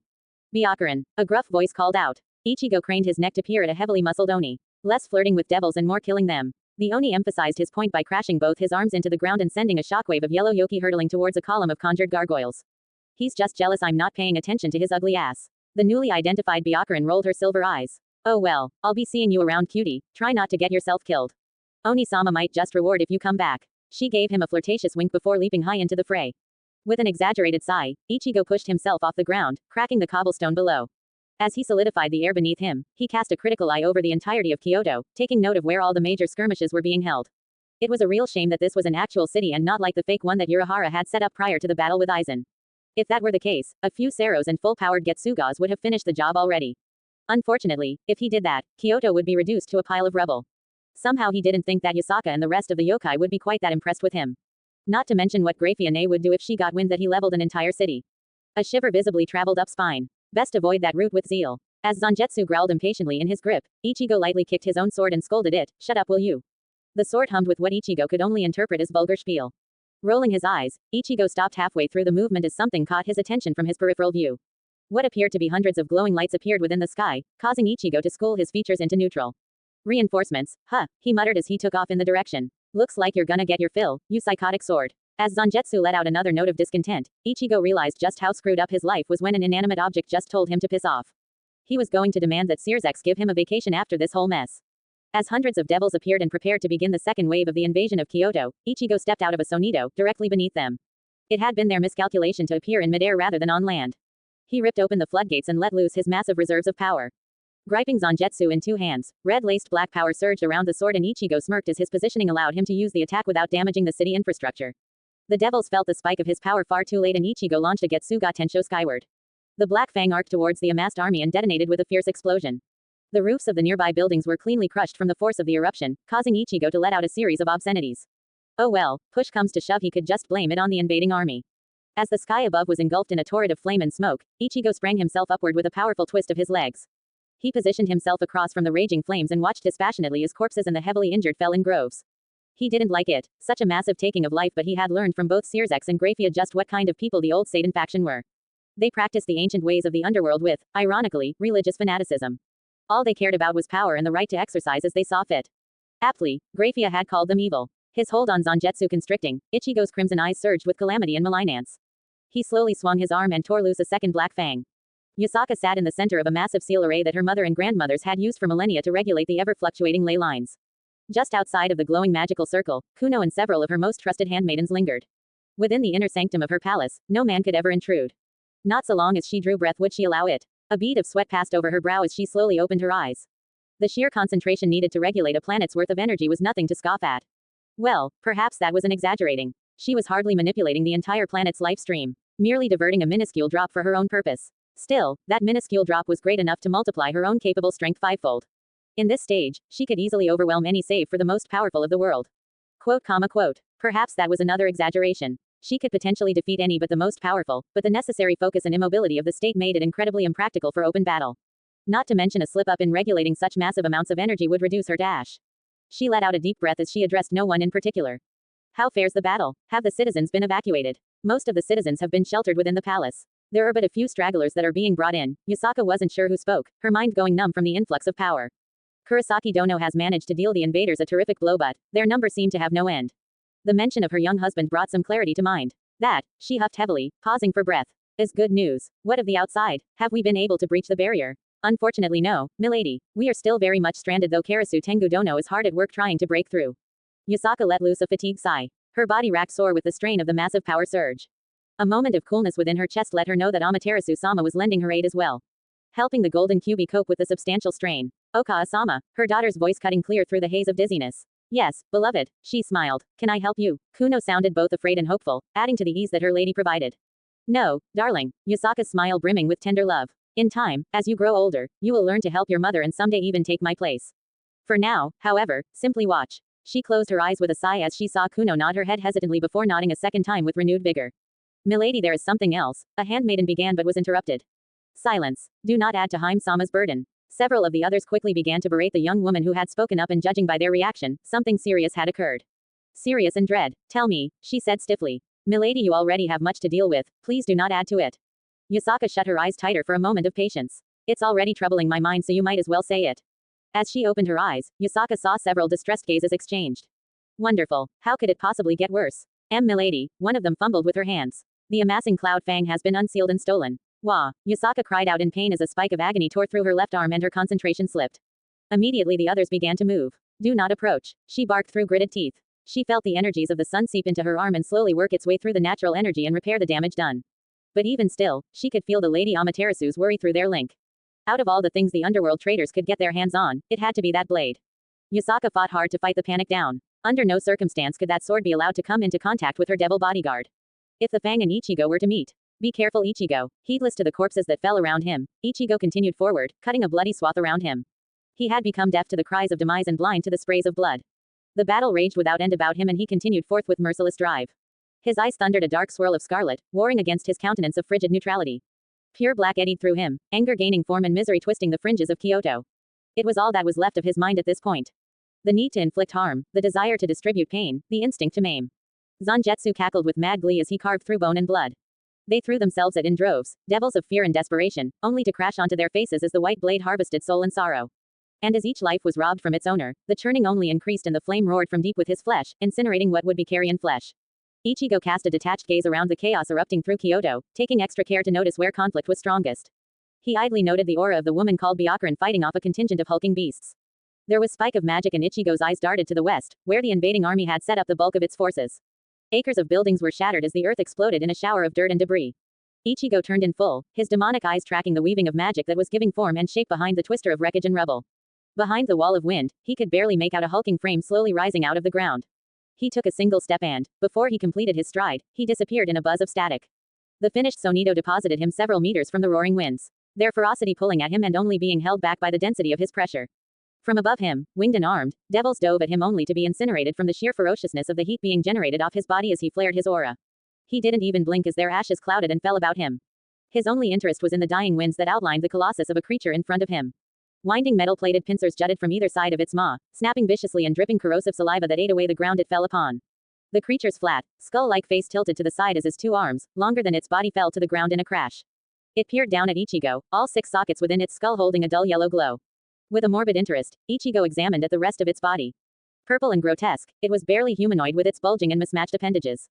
Ichigo's mouth fell sourly as he realized that the monster was entirely nude, revealing deformed and diseased genitalia to the world at large. The pincers parted, revealing hundreds of rows of needle-like razors. Its back began to bulge and shift as the sound of crunching cartilage and tearing sinew grated on Ichigo's ears. From its back, erupted 8 attachments of bone, shaped and jointed like a spider's legs.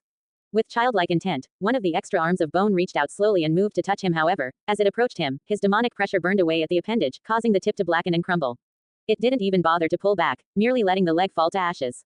Its head tilted even further, until it was at a perfect 90-degree angle. The action could have been easily mistaken for innocence rather than a crippling lack of intelligence. Suddenly, its mouth spilled open, its mandible tearing into two portions, and it let out a shrill scream that sounded more like a woman's wail than a monster's roar. As it reared to its full height, which Ichigo absently noted to be equivalent to that of a Jillian, it spewed a fine spray of its acidic saliva. The caustic mist was instantly vaporized by Ichigo's power and he raised Zangetsu overhead. HMPH. Zangetsu descended in a single-handed stroke and the infernal creature froze, right before it was bisected by a deluge of poisonous green liquid. As the two halves of the creature slowly fell away, flattening structures and soaking the alleys with eerie blood, and Ichigo spread his senses, once more monitoring the battle being waged. The yokai were slowly pushing back the old Satan faction. However, Ichigo doubted that they were close to the end.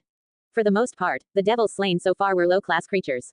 Nothing more than foot soldiers, mere cannon fodder. It was incredibly foolish to insinuate that the invading army believed in victory with such a weak crowd. In all likelihood, this was the old Satan group sending their weaklings to soften up the defenses of Kyoto before they unleashed their full strength. A sudden movement caused his eyes to flicker back to the massive corpse of the monster. His face contorted in revulsion as several fat spider of a pasty white complexion crawled out of the carcass. His face mired with revulsion. As disgusting. Without a moment of hesitation, Ichigo flicked his wrist and released a torrent of hellfire to consume the struggling spiders, along with the creature's body. He kept it up, unheeding of the inhuman howling, until all that was left was ashes and smoldering cinders. Ichigo gained a new aversion for spiders in that moment. There was a rustle of wind behind him and Ichigo turned around with a curious brow raised. Kurosaki Dono. He beheld the winged yokai called Karasu Tengu standing a good distance away from him. How goes the battle? Though Ichigo knew already how it fared for the most part. It fares well, the Tengu said. All the civilians have been evacuated and the clans have sent out their fighting force in full. Even now, we are pushing them back as we speak. Though you are, in a large part, to thank for that. He hummed, dismissing the acknowledgement. We are also close to breaking the barrier. Soon enough, the rest of Japan will be able to join the battle. The yokai continued. Unless they are already fighting a war of their own, went unsaid. Well, it seems. Soon, better become, now. Ichigo craned his neck and looked over his shoulder as the western horizon became eclipsed with teleportation circles. A grim edge carved its way onto the rims of Ichigo's mouth. At least 1,000 strong poured forth, unleashing a wave of potent demonic energy over the ancient city. Each was middle class, at least with the strongest well into the realms of high class. Then, there were the two which were firmly entrenched within the confines of ultimate class. Well now, hasn't this become interesting? Oh dear, Karasu Tengu intoned as he also cast his gaze at the swarming of the devils. Would it be too much to assume that you can deal with the rest while I handle the two flaring their presence? Admittedly, Ichigo wasn't so much asking as telling. If he was insulted, Karasu Tengu didn't show it. Instead, he chuckled. Rest assured, we will defend our home adequately. Heaven knows we could use the exercise after the last couple of centuries of inaction. It's a good chance for me to shed a few pounds. Ichigo snorted. I'm off then. The seething of demonic energy had Aurelian's face distorted in a wicked smile. An entire army at his disposal and he would use it lay waste to these pretentious animals. Yokai, he sneered inwardly, as if these common beasts had any right to claim the title of demon. That sanction belonged to his kin and his kin alone. While Japan had been struggling to form even the barest mockeries of statehood in days of old, his people had erected kingdoms spanning the world over. You're showing quite the ugly face, brother. He turned to look at his brother. Aurelia's was his exact copy, an obvious given being that they were twins. He fought the urge to roll his eyes as Aurelia's hid a yawn behind a gloved hand. There's no need to get so worked up over a soon-to-be pile of rubble. His brother's voice came out muffled from behind his hand. Could you be any more unsightly? Aurelian scorned. His brother waved him off flippantly. Nevertheless, Aurelian knew that his twin was possessed of the same line of thought as he was. Neither of the two could truly approve of the ungainly race of yokai. And that Searsex would ally with them. It made his blood boil. The usurper had laid down one insult after another and Aurelian would see his old childhood friend brought to chains for his crimes. Yes, he and the former Grimoire heir had played often as children, making Searsex's betrayal all the worse. That the boy he once called friend would dare to rise beyond his station, tear down millennia of tradition and replace it with his own crude cowardice. For the sake of peace and prosperity, Searsex had said. They were devils. Peace and prosperity were anathema to them. They reveled in debauchery and decay. Decadence was their lifeblood. Searsex would have them wallow in a crib while their enemies armed themselves. Oh sweet Lucifer, Aurelius groaned from beside him. You're having an inner monologue again, aren't you? I bet it's the one about dear old Searsex. Silence, Aurelius. Aurelian fumed as his cheeks colored slightly. Really, his twin drawled. Your fixation with our old friend is rather disturbing at times. I am not fixated on him. Aurelius chose to ignore him. Honestly now, I'd wager that the simplest way to defeat Searsex would be first to have you to confess your feelings to him. The old boy would probably die of shock, or perhaps laughter. Aurelian roared as he lunged at his twin. Aurelius merely twisted his wings, flipping over his brother and glided away lightly. Do keep up appearances, brother. What will we ever do if the troops begin to lose faith in your captaining? Aurelian growled as he righted himself. If they show signs of insubordination, I'll flay them alive. His brother stared at him for a moment before he sighed. And you wonder why you're single. HMPH, Aurelian reaffirmed his bearings as he cast a perceptive glare over the city, taking note the layout of the battle. The enemy has sufficiently been exhausted. They are ripe for picking. If you say so. Aurelian had to resist the urge to drop his head into his hand.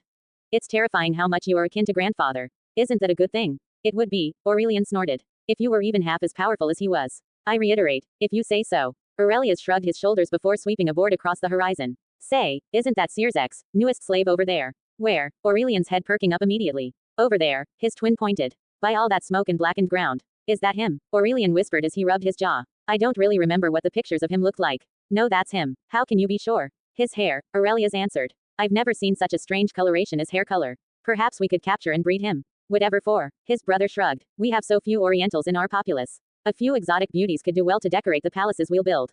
You're incorrigible. Oh look, I think he spotted us. Yes, big surprise. Aurelian rolled his eyes. It's a wonder that he found us, what with the rambunctious band of merry murderers behind us. Oh do hush Aurelian. There's no need to get snippy because Sears's did not come out to play himself. I'm sure we can set aside a play date at a later time. I'm going to murder you Aurelius. Aurelius chuckled. Father couldn't do it. What makes you think you can? Father didn't know where you keep your stash of liquor. Aurelian quipped. You wouldn't. Aurelia's eyes narrowed to slits. Try me. He smiled viciously. As Aurelius opened his mouth to respond, both brothers stiffened at the sound of a muffled buzz. Wind fraying the very lengths of orange hair they were discussing, Aurelius and Aurelian gazed upon the youth that abruptly appeared with a strong caution. Evening, the young man intoned. They blinked and looked at each other. So the monkey knows manners then, Aurelian whispered to his brother. T would seem so. Aurelius responded before responding to Sears's slave. A good evening to you as well, young man. Aurelius gave a courteous bow. Allow me to introduce myself, Aurelius Belphegor. Oh, and this lout is my brother. I am no lout, Aurelian heatedly responded. I am Aurelian Belphegor, rightful heir to the first sin of sloth. The Belphegor twins, huh? You know of us, then. Aurelius looked quite pleased for one reason or another. It seems that Sears's has given you a proper education as well as taught you manners. I hope you thanked your master, monkey. Aurelian haughtily answered. The youth's eyes sharpened but his words remained even and, dare he say it, almost bored. Not really, no. Graphia mentioned you two in passing. Oh now you've gone and done it. Aurelius groaned as he pinched his nose. Aurelian began to nearly froth at the mouth as he quivered in absolute rage. Graphia Lucifuge, that treacherous harlot. I look forward to the day when I will witness Sears's face as I break his wife before his eyes over and over again. Lost in his deranged anger, Aurelian completely missed the darkened glower over the young devil's face as well as the subtle shift of power in the air. His brother on the other hand, did not. Ignore my brother, Aurelius said with a serious edge, before returning to his more flippant speech. He's just jealous that Graphia managed to sink her teeth into Sears's before he could. And yes, I mean that in the most literal of ways. When this is all over, expect retribution brother. Aurelian venomously spat. Aurelian simply shrugged and gave Ichigo a pleasant smile. Now, what can we do for you my young friend? The strangely hair-colored youth raised an eyebrow before he twirled his long blade. Oh, Aurelius raised a brow of his own. Do not think it will be easy, boy. You are powerful, I will give you that, but then so are we, for that matter. Not to mention there are two of us, while there is one of you. Arrogant little brat, Aurelian scoffed as he flicked his wrist and summoned his spear. We are veterans of many a war. You will fall easy to us. I tell you to run, Aurelius sighed as he brought forth his own armament, a glaive. But we have to kill you on principle. No hard feelings, it's just business. They both tensed as the youth reached into his pocket. As he withdrew his hand, he showed them a small black cube held between his thumb and forefinger. He crushed it and it burst into a fine purple light that devoured them. What on, brother? As he lowered his hand away from his eyes, Aurelian looked about, only to be thoroughly stunned. Dark violet skies layered with thick heavy clouds of black and two celestial bodies shining with ethereal silver radiance. The underworld, they were back home. How, in the name of nine hells, did we end up back here? Aurelian shouted. I doubt it's real, he heard his brother say from beside him. It lacks the heaviness and presence of the underworld. My guess is that it is some pocket dimension made to simulate the underworld. You're right. Both their necks snapped forward, their gazes locking with irises of raging crimson fire. Though it can only handle a limited number of people, in here, I can destroy you without having to worry about taking the city along. Cocky chit, Aurelian growled. There was that strange buzz again and the youth disappeared only to reappear right next to him. Aurelian barely had enough time to raise his spear in order to block the white blade. The boy's sword crashed onto his spear with tremendous force and Aurelian was forced to enhance his limbs with demonic power in order to match the strength being exerted against him. He twisted his body to the side and flipped away, barely catching the metal of his brother's glaive soaring overhead. As he landed on his feet the clash of steel alerted him to the fact that the youth had blocked his brother's thrust. Raising his head, he saw the thin sword easily being held against the massive glaive with a single hand. He joined the fray and he and his brother unleashed a torrent of demonic steel. Yet, the boy managed to outmaneuver them each time. Every thrust and swing was met with an expert parry and sweeps and strikes were avoided with masterful footwork.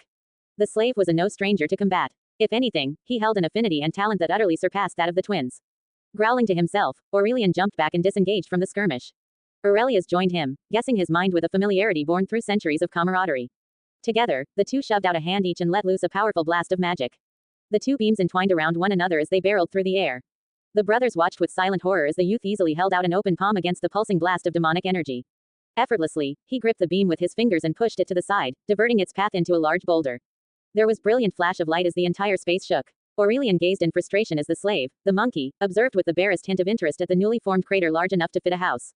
His eyes widened as he heard that eerie sound again, followed with a soft mutter of Getsu ga Tensho. Aurelian's world exploded in pain as a crescent of darkness slammed into his spine and tore his perception of reality apart. 1,000 jagged fangs shredded through him as his skin blistered under the sudden assault. When light returned to his eyes, he fell to his knees and spat out a glob of blood mixed with mucus. His back furiously burned and he was quite certain that certain parts of it were thoroughly charred. He didn't even have time to contemplate the state of his brother as his battle instincts screamed at him. He managed to roll away yet a line of flowing blood formed across his shoulder. Damn it. Stepping away with supernatural speed, Aurelian peered around as his brother appeared beside him. Aurelius was in no better shape than he was. Perhaps, his brother huffed. We should engage the enemy at full power. Agreed, Aurelian answered with a dangerous edge in his voice. They both let out a cry as their demonic power soared to the utmost reaches of ultimate class. The false dimension trembled as a tremor racked through its ground and red lightning flared around the two. A dark aura filled the realm as the air grew stiff and heavy. Their nails grew darker and thicker. Their wings became 6 in total and their eyes turned a feral yellow. It's time for you to die. Aurelian roared as he lunged forward. As his spear point made contact with the white blade, the boy was sent flying backwards, though he succeeded in regaining his footing with a flip. However, at that point, Aurelius was upon him, his hulking weapon gouging the ground and ringing with a clear malice each time it struck. With a cry, Aurelius brought his glaive down in massive swing, letting loose a massive wave of red energy that the boy barely managed to push out of. Seeing the look of strained effort on the youth's face caused Aurelian's blood to boil with anticipation. He dashed forward, joining his brother as they assaulted Sirzek's little pet. Back and forth they went, for the next several minutes, each clash causing the entire dimensional landscape to quake. Personally, Aurelian felt that it wouldn't survive for too long, not with him and his brother exercising their full power. Then they could quickly kill the slave and return to destroying Kyoto. Aurelian finally achieved a strike as his spear dug deep into the boy's shoulder, tearing all through the muscle as it hit bone. He let out a savage laugh as the boy's face twisted in pain and frustration. The sight of his foe's flowing blood churning his basest instincts into a primal brutality. The youth disengaged and quickly put space between himself and the two brothers. Aurelian laughed alongside his twin. Do you see? This is the power of those with the old blood. Reincarnated trash like can never match us. The smile dimmed from Aurelian's face as he witnessed the boy give a snort of disbelief. TCH, Aurelian prepared to hurl his spear at the slave but something caught his eye and gave him pause. The wound he had dealt began to hiss as steam arose from the pouring blood. Impossible, Aurelius whispered in shock. Both brothers watched incredulously as the injury rapidly healed itself. Agape, the brothers were entirely off guard as the boy's power erupted well beyond even their combined might and his finger abruptly pointed at them. Sero, arms folded behind his back, Sirzek watched coldly as Graphia and Soji viciously tore apart the remnants of the old Satan faction's army. As soon as he had felt the spatial cube he had given Ichigo activate, he had immediately departed from the underworld to Kyoto. Much to the vexation of his mother who was in the middle of attempting to buy his support for Ria's marriage to the Phoenix whelp. As if there was any chance of that happening. Upon their arrival, instead of the ancient city, the three of them had been greeted by the sight of a space-time distortion haze. Sirzek would shamelessly admit that in a moment of supreme irritation, he had drawn upon more power than allowed within the human realm and utterly shattered the barrier. It had already been considerably weakened so it crumbled with ease. We are most grateful for your assistance Sirzek-sama, the form of Karasu Tengu landed in front of him. He briefly allowed his eyes to flicker over the wounds the yokai carried before returning his eyes to his wife and knight. The two of them were making short work of the insurgents. What is the current situation? He commanded. If the yokai showed surprise at being ordered by someone other than his princess then he hid it well. The invaders have been pushed back for the most part and while our forces have taken considerable casualties, it is nothing that we cannot recover from. Very well, Sirzek said without moving. You should return to Yasaka Heim's side. I would like to request an audience with her when this is all said and done. As you wish, Sirzek-sama. He flew away with a slight bow. Several moments passed where the skies began to become entirely devoid of any deviants. Graphia and Soji tracking down any stragglers at this point. As his eyes swept over the city, he took note of where the infrastructure damage was heaviest. His mindset of being a military commander as well as a statesman processing dozens of thoughts. Yasaka would need aid in rebuilding and making sure that Kyoto would not look weak to the international community. He knew of her alliance with Indra and the Jade Emperor but relying on those two was a risky venture. Indra was a greedy pig who'd take every advantage to subjugate Japan under his authority and the Jade Emperor was barely any better. China and India had long sought to bring all of Asia under their thumb. Still, this presented many an opportunity. With Amaterasu's interest in Ichigo, he'd be able to push to gain a foothold in Yasaka's court via his youngest pawn. It would be a great benefit for the underworld to finally have a strong perch in Asia. That and he could keep a better eye on Rias. He let out a tired sigh. She was becoming more and more of a handful with every passing day. After several seconds passed, Sirzek said. And what is the actual situation? From behind him, the shadows twisted to reveal a kneeling figure. One of his many spies. My prince, the spy sated. The yokai were taken completely by surprise. It seems the traitor amongst them is still leaking sensitive information. Do you have any inkling as to whom? He raised a brow into the empty air in front of him. Despite my best efforts, no, my lord. Very well. Continue with your report. As you command. Directly following the appearance of the enemy, the Lady Yasaka strengthened the palace wards and called for an immediate evacuation. Their soldiers were far too preoccupied with helping the civilians to effectively hold back the enemy. A quarter of the city was lost within the first 10 minutes. Oh, Sears X turned around with an interested look. That's actually quite remarkable. It's a wonder that Kyoto hadn't been conquered by the time of my arrival. Indeed, my lord. Lord Ichigo had taken to the front lines and slaughtered off hundreds of the insurgents. If not for him, the yokai capital would have been lost with the palace under siege. So Ichigo saved the day, Sears X chuckled. Really now, I do believe he's earned himself a promotion to mid-class with this. He chuckled more heartedly. The elders will throw such uproar over it. A devil for less than 2 months and already gaining a promotion. This will be such fun. Quite used to the eccentricities of his master, the spy said nothing and waited patiently as the Lord Lucifer fell into mad giggles. Sears X began to mutter to himself. I should get Sarah's help. If I do this right, I can turn this whole sordid affair into an Academy Award-winning movie. Now if only Ichigo would hurry along. He turned back around to his spy. Who is Ichigo fighting, by the way? Using the spatial cube means whoever it was, is ultimate class at least. The Belphegor twins, my prince. Sears X blinked in surprise. Aurelius and Aurelian. His expression turned entirely bemused. Well, I do hope Ichigo doesn't kill them. I've been daydreaming about doing it myself for decades. There was a sudden flash in the sky and Sears X turned around. There he is. Oh no. He's by himself. They must be dead. Well, off with you now. Back to your spying. Yes, my lord. Sears X turned around and began to float into the air in the direction of Ichigo. He felt Grafia and Soji were also heading for the young devil. Let's see how you did, Ichigo-kun. Another massive shockwave shook the false underworld and both brothers were spewed from a plume of fire and smoke and onto the ground with a dull thud. Writhing in pain, the heavily damaged twin devils barely managed to stand as the young devil casually strode towards them. Brother, use the sword. Aurelius coughed through ash and blood. His brother was right. His only choice was to use the demonic blade stolen from one of Kyoto's temple. The sword of conquest. It was a weapon strong enough to give him the power needed to end this slave's life. Together they stood and Aurelian began to twist the fabric of space, bringing forth the blade he had hidden in his storage space. It came out in an eldritch glow of dark violet, radiating a bloodthirst and violence that would do a primordial demon from the deepest pits of hell proud.